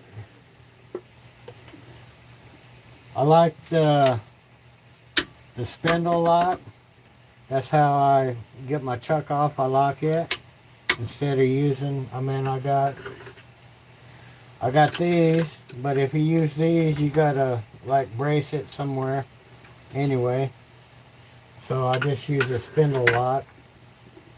And if you have it locked and you turn it on, it don't do anything. So you unlock it, and there you go. And I keep it on, let me bring this around. I keep it on this one, which is 300 to, if I need something that I have to rotate slow, I may move it to one of those.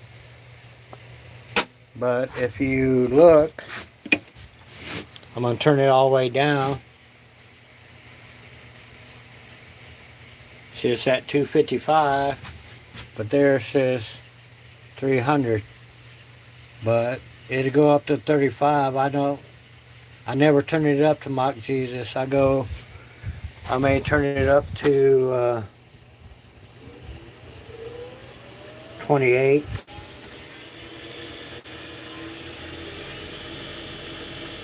Yeah, like right there. See, if I turn it off now and turn it back on, see, it takes a while for it to start back again, but like I said, that could be, oh, I'm holding a,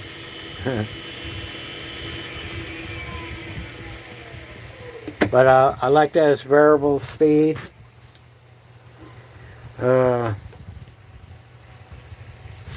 I took the other tool rack off the other side, but if you want to get in here, you got to pull all this stuff out to open this door to change the belt, which is no big deal. And the spindle, if you have it out about an inch, it's locked in there.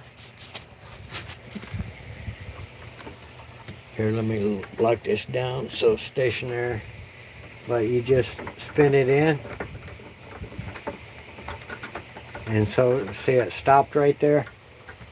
But if you pop it a little bit, it'll come right out. But you have to turn it back out before you put something else in. Because if you leave it, it depends on what you have. But now, see, I need both hands here.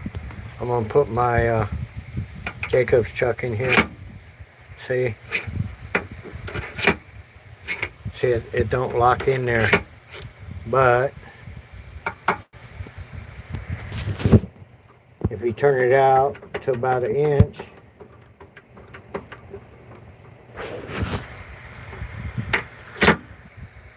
and now it's locked in there. And then you just spin it. You'll feel it catch. See, it caught right there, and then you just turn past it. Then it comes out. But on this side, of course, you got to use the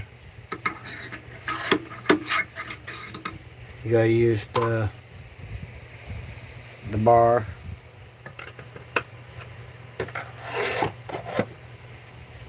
Which a lot of times, yeah, when I'm using that, it's not stuck in there very tight. See, I just barely touched it and it came out. But when you put pressure on there, it'll slide in a lot more.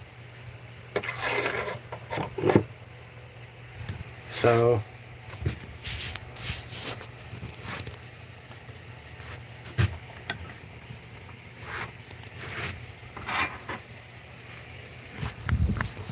but I had to get everything to MT. And here, let me put this back up here. I wanted to show you my pin mandrel. It's in a sleeve. If I can figure out how to.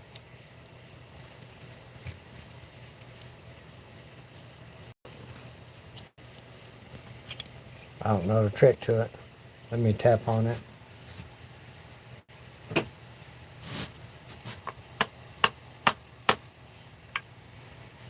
I don't know, it's been jammed in there for a while.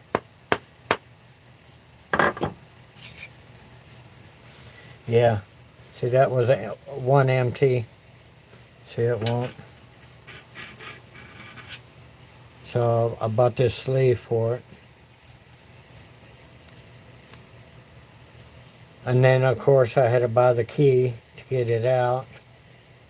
But I had one thing that I put in here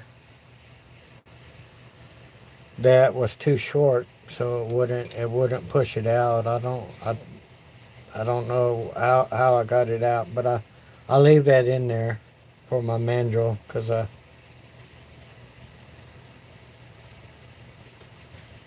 But once it's in there and you put pressure on it, it stays in there.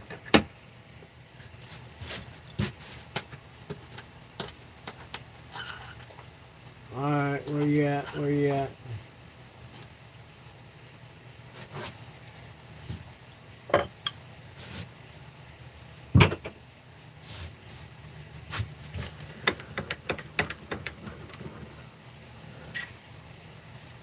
But that's it, and this usually slides pretty good.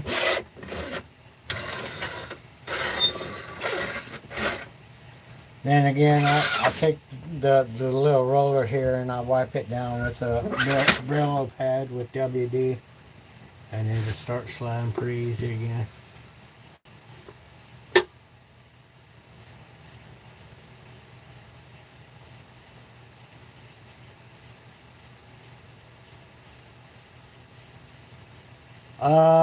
The small ones do. I don't know if the bigger ones, if they boost up to 2MT or not. I'm not sure. You just have to look. Because I was thinking about getting another wind, getting a bigger one. And then I saw a few people get these Bowers. And they have pretty good reviews. And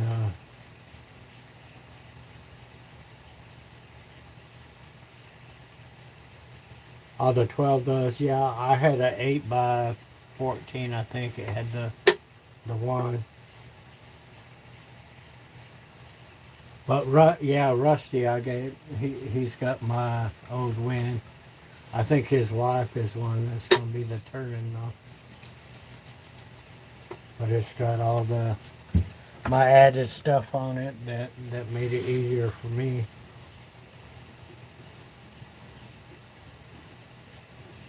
Cause yeah, once I started turning it like this, it's like, yeah, man, that makes a big difference.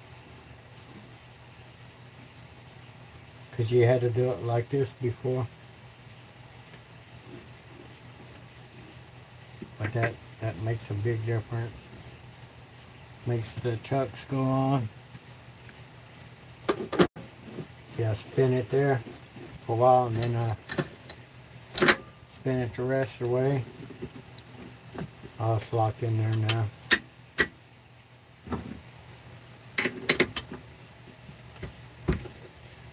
Just bump it loose. I leave it locked and then I spin it till I see threads. When I see threads, and I crank the back and pull it off.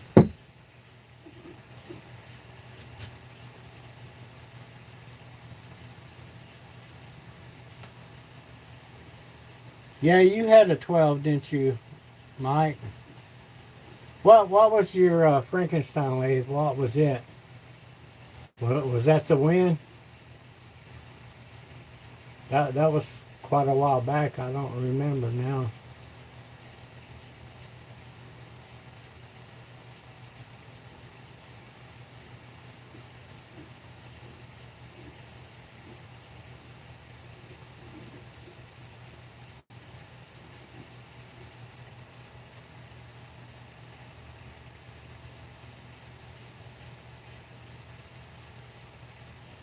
Oh, really? That's why you called it Frankenstein, huh?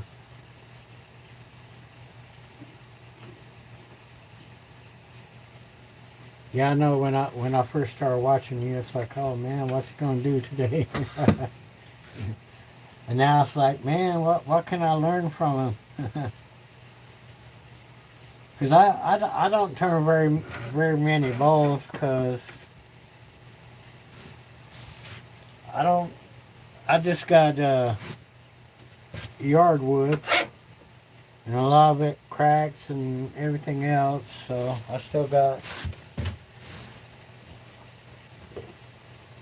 I hope that don't fall. I got a piece here that I glued up and everything else. This is pretty hard stuff. I think that's what my I don't know if that's the same stuff. This is pretty hard stuff here. What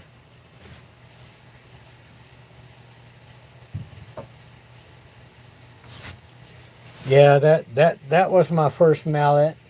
Well, I got glue on it. I got some of that resin on it. But it was kind of an odd shape, so I rounded it. And I used it on my wind to do the knockout bar. I still have it sitting up here. And then I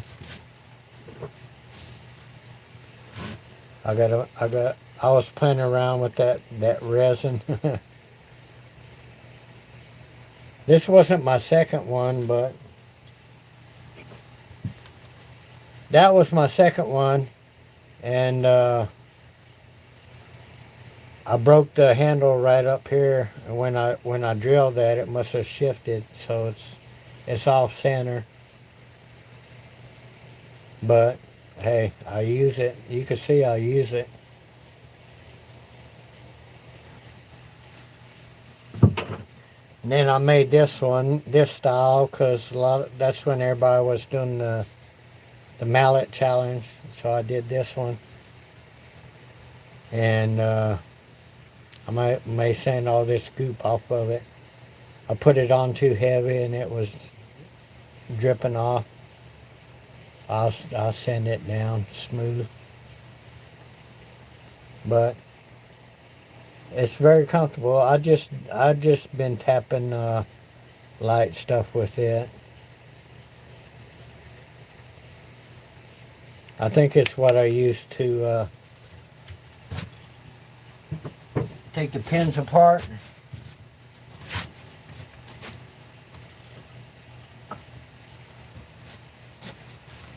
But I need to get a planer, I need to get a joiner, but I don't have room for any of that. I got a table saw, it's in my spare room. I don't use it because I don't have a slide for it or anything, so a lot of times when I cut something, I use this, a jigsaw, or I do have that saw. I got that from work. It's a rigid. Yeah. Usually when I cut something, I just slide it out and get down on the floor and cut, because I don't have table room in here.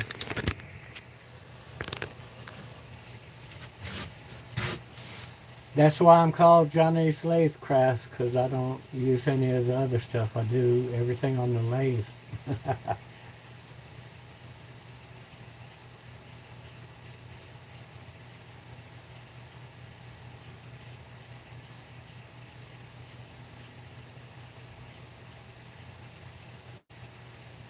Yeah, when I first did lives, I don't know, I was so afraid I was going to mess up and everything else. And I don't know, the more lives I did, it was easier to talk to people and everything. And I didn't worry about my redneck accent or anything. It, it don't matter. I mean, I watch people from Ireland, and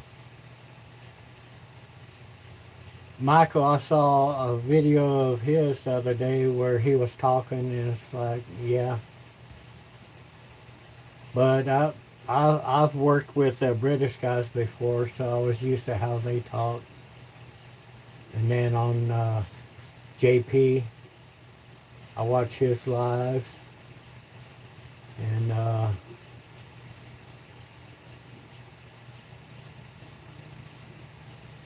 I don't know. There's a lot of Southern people that I watched and everything, and my accent isn't as heavy as Big Daddy's. So his accent is pretty strong.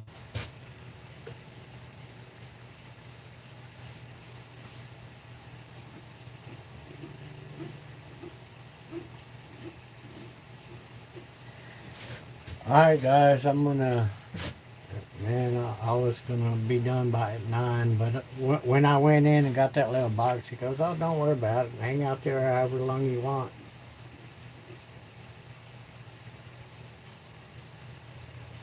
Yeah, the thing I hated about that little win I had, the low speed on it was 750. So if I wanted to do, that's why I tried some of the thread chasing, and I needed a slower speed, but now that I got this, I just had got so many different pins that I'm doing right now that I don't have time. I meant that Osage orange, it'd probably sit there for another 2 or 3 months before I decide to do anything with it. This feels like it's got a burr on it.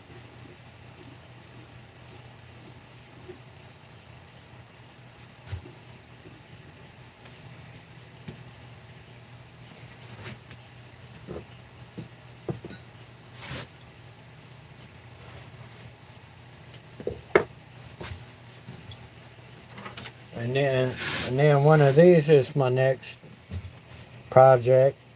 I want to get one of these that has the locking screw. I don't know if I could put one on there, but I think this is from Harbor Freight. It was like pretty cheap, but you can see I got it set to millimeters. I mainly use millimeters, but I use the cheapo ones to lock down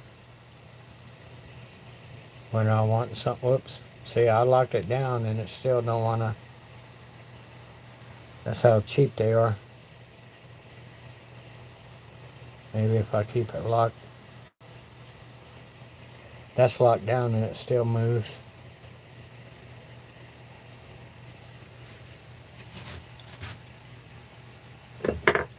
But I also use these. I measured out and set them. I think that's set for 2 inches to do my cannon.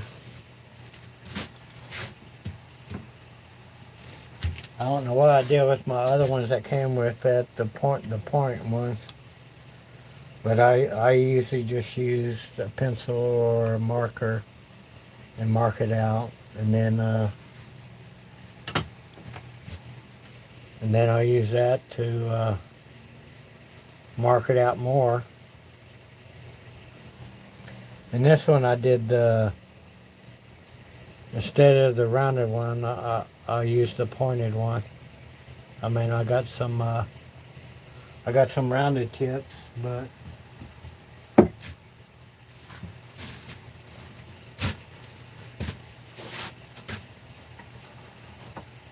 I tell you, this here, if I can find it, that was my latest addition. It's a negative rake, but it's got like it's kind of rounded a little bit. I like it. But on that 3D printed stuff, all it did on that was melt it. It melted it. I had to use my traditional, because I guess those are so forgiving that, you know, it's just scraping, so it just heated it up and melted it. Oh, hey Jake, we're just BSing right now. I was preparing some blanks.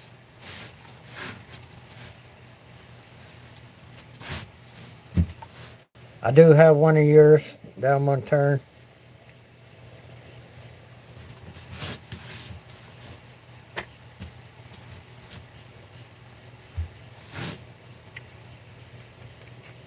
And then one of mine, it don't look as good as yours.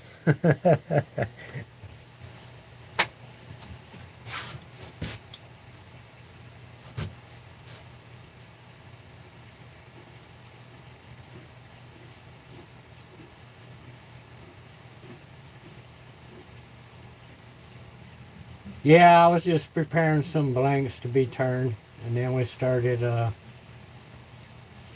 talking about finishing and different things like that.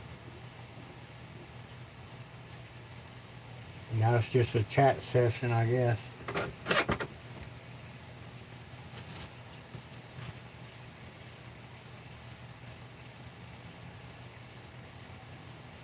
I'll see what it looks like after I turn it a while. I ran out of Lumelite, so I bought some Let's resin. See how it does.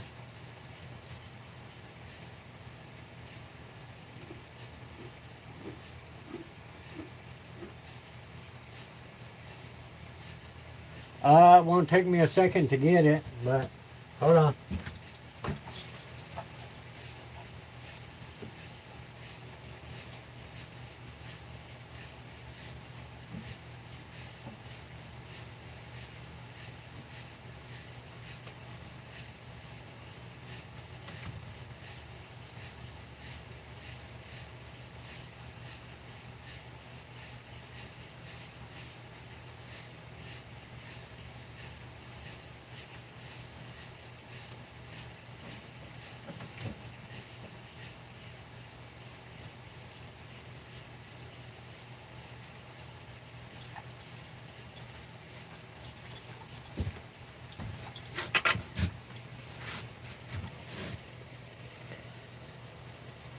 There it is. See this part right here, Mike?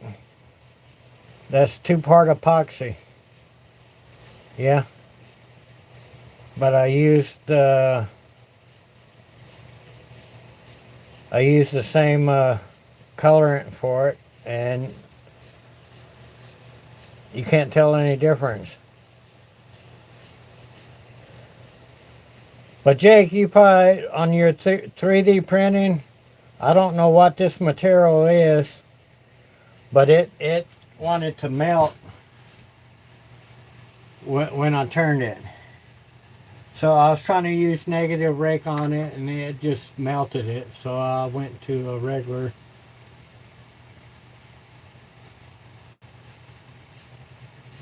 Oh man, I watched some Jonny live. Yeah, I could. Well, that's the one.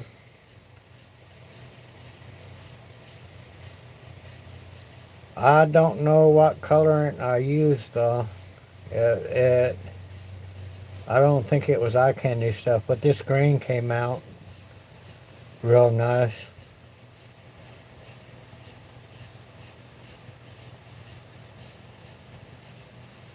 But this line here, it didn't want to.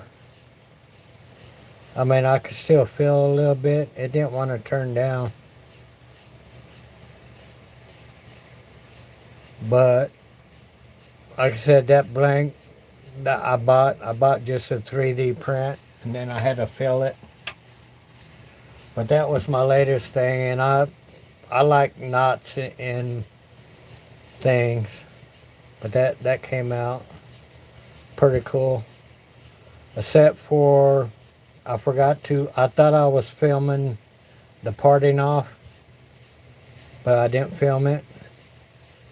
So it's weird. I couldn't fit it in one of those bushings, but I was able to screw this onto my mandrel and part it off. But it came out pretty good. I don't know what kind of wood it is. That's what it came off of. Yeah. I don't know. It may be oak. It's kind of got that that grain pattern. This may be wood from the guy next door to Old Path was cutting wood, so I stole some of his wood, but I thought I grabbed bigger pieces.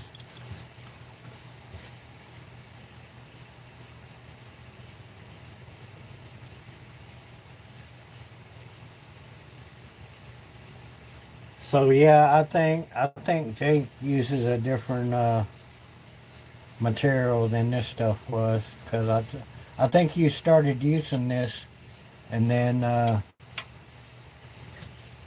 they were probably telling you that it was melting like that, so you switched to the, what is it? I don't even know the names of that material. Hey Tom.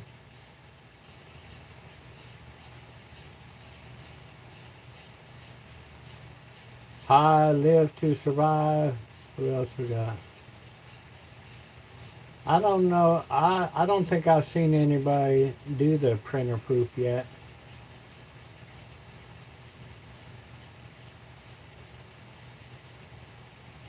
Yeah, this is probably PLA because it's crappy. But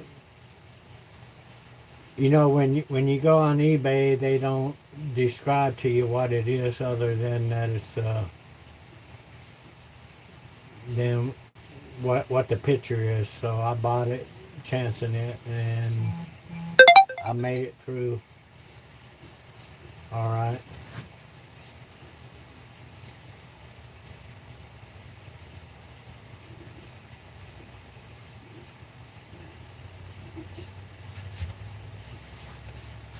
I don't know. I got a if I could find it. Yeah, here it is.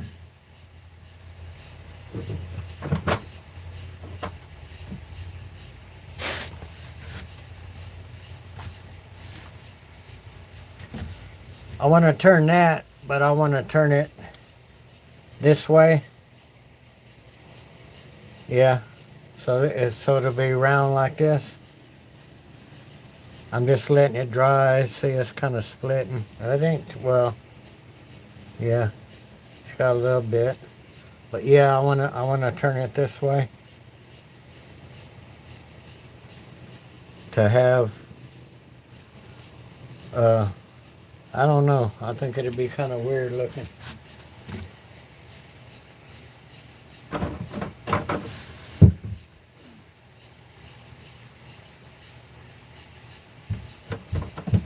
But my pins are getting in the way of me turning those, something like that.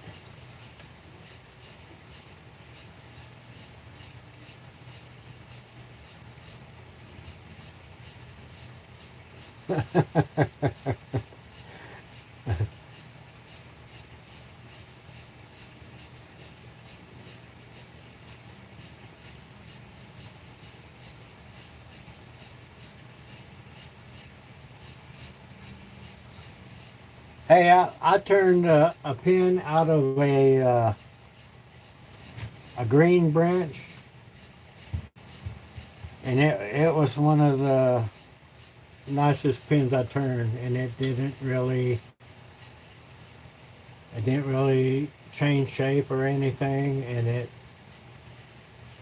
took CA well and everything. I know they like shrink a little bit and crack and all that, but this didn't. I don't know what kind of tree that was though, but somebody was pruning the tree, and I said, "Hey, I'll take that. I'll turn it," and I did.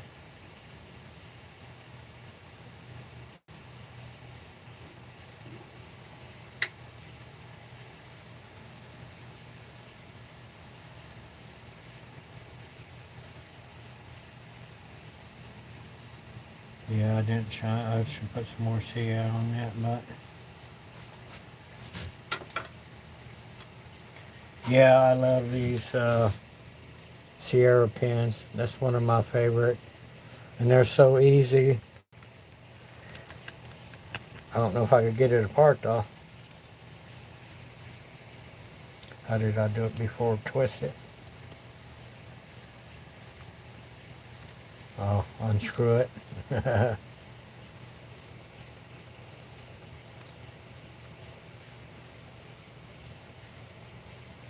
Yeah, I bought some of these off of Amazon, and they weren't pushed together. So that was a waste of money. So if y'all see Sierras on Amazon, don't buy those.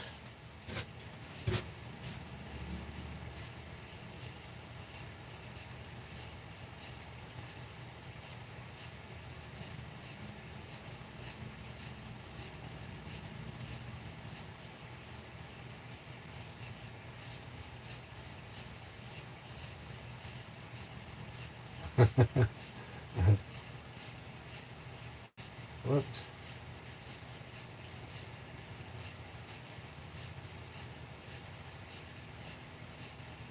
You can order a purified, what was it called? Non-food.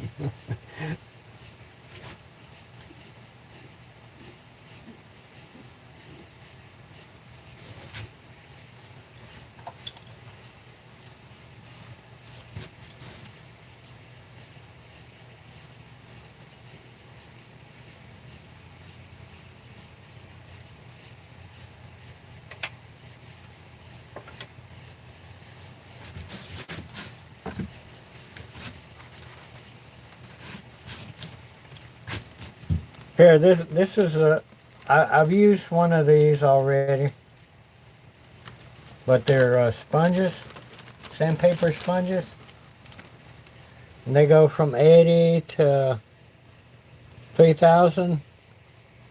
You see, I use that one a little bit. I put it on my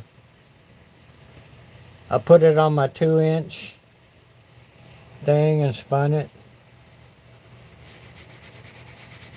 I just used a 3,000, but they say you can wash these too, so I think I saw somebody using these.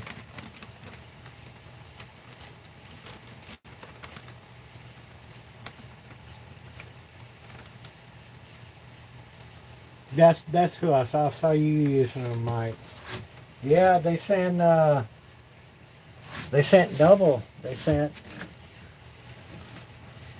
Yeah, I got two of them, and they're not that high either.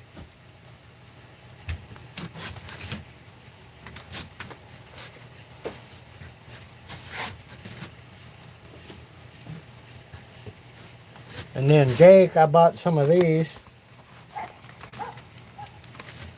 Yeah. Because I've done that, what you did before. Sticking the glue or whatever it was to the material. So I heat them so much, the Velcro comes off. So I bought extras.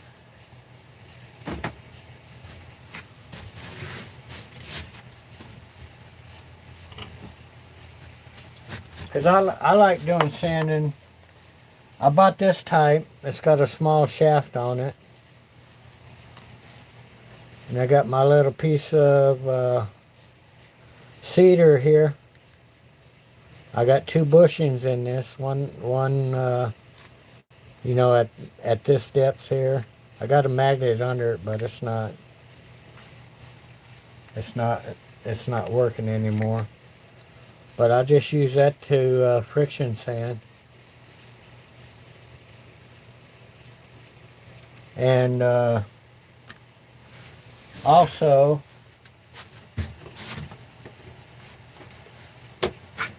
I know, Mike, you got your texturing tool, but I use this little ball.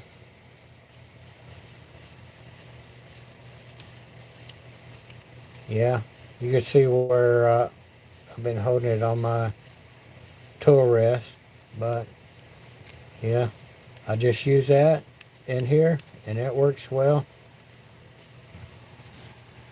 I tried some of these other ones, but I get a better pattern with the ball.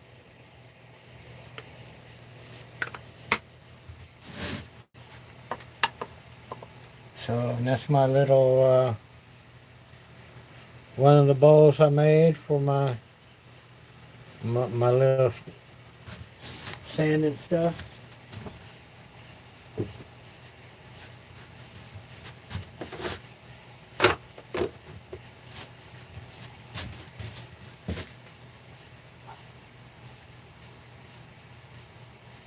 Yeah, I've got I got some bigger bushings. Let me maybe I could send you some so you don't have to. I don't know where my small ones are though.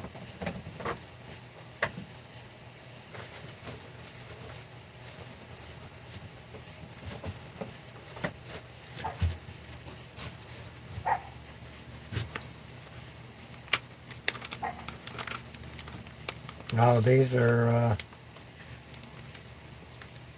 I think I used these when I made my for my vacuum chuck.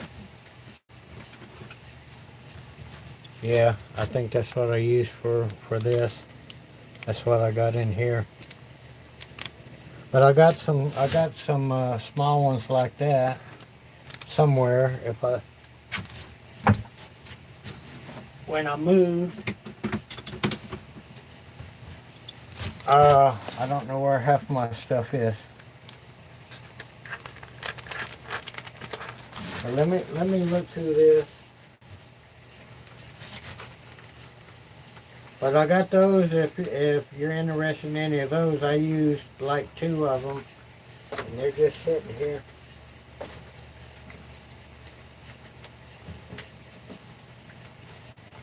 I don't even know.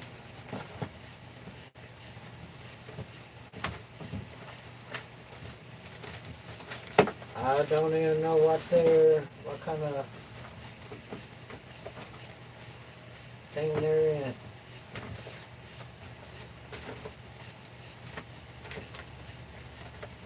Well, they're not with this set.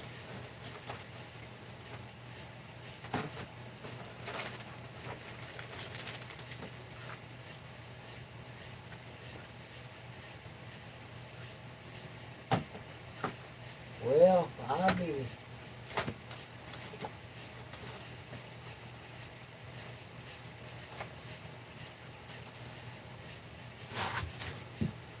That's what I use for the brass in that pin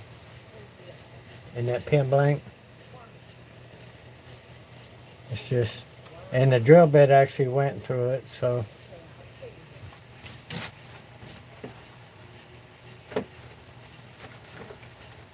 No, I don't know where those are. I have to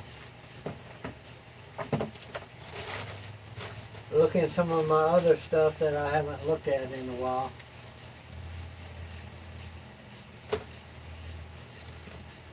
Oh well. Alright, what do I do with the lid now?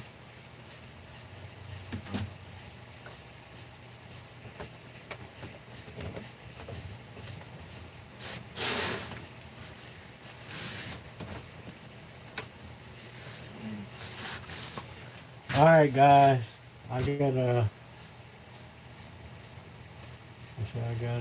mortar shell. Okay. Yeah, I happened to buy that sheet of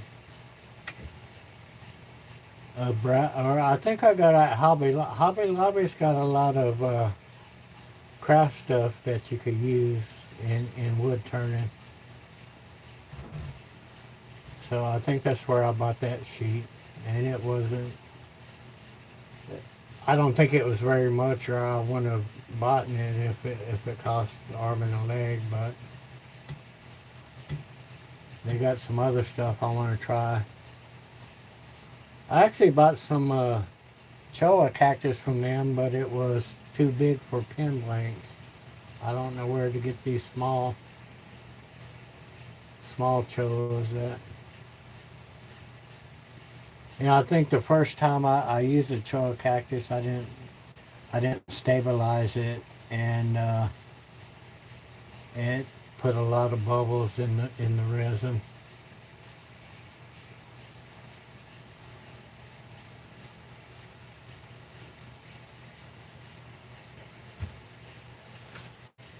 All right, guys, I'm gonna get ready for bed. I gotta get up early. So thanks for coming in, watching me prep pins and chit chat. And Jeff helped out a lot too. I really appreciate him too. All right, peace out, y'all.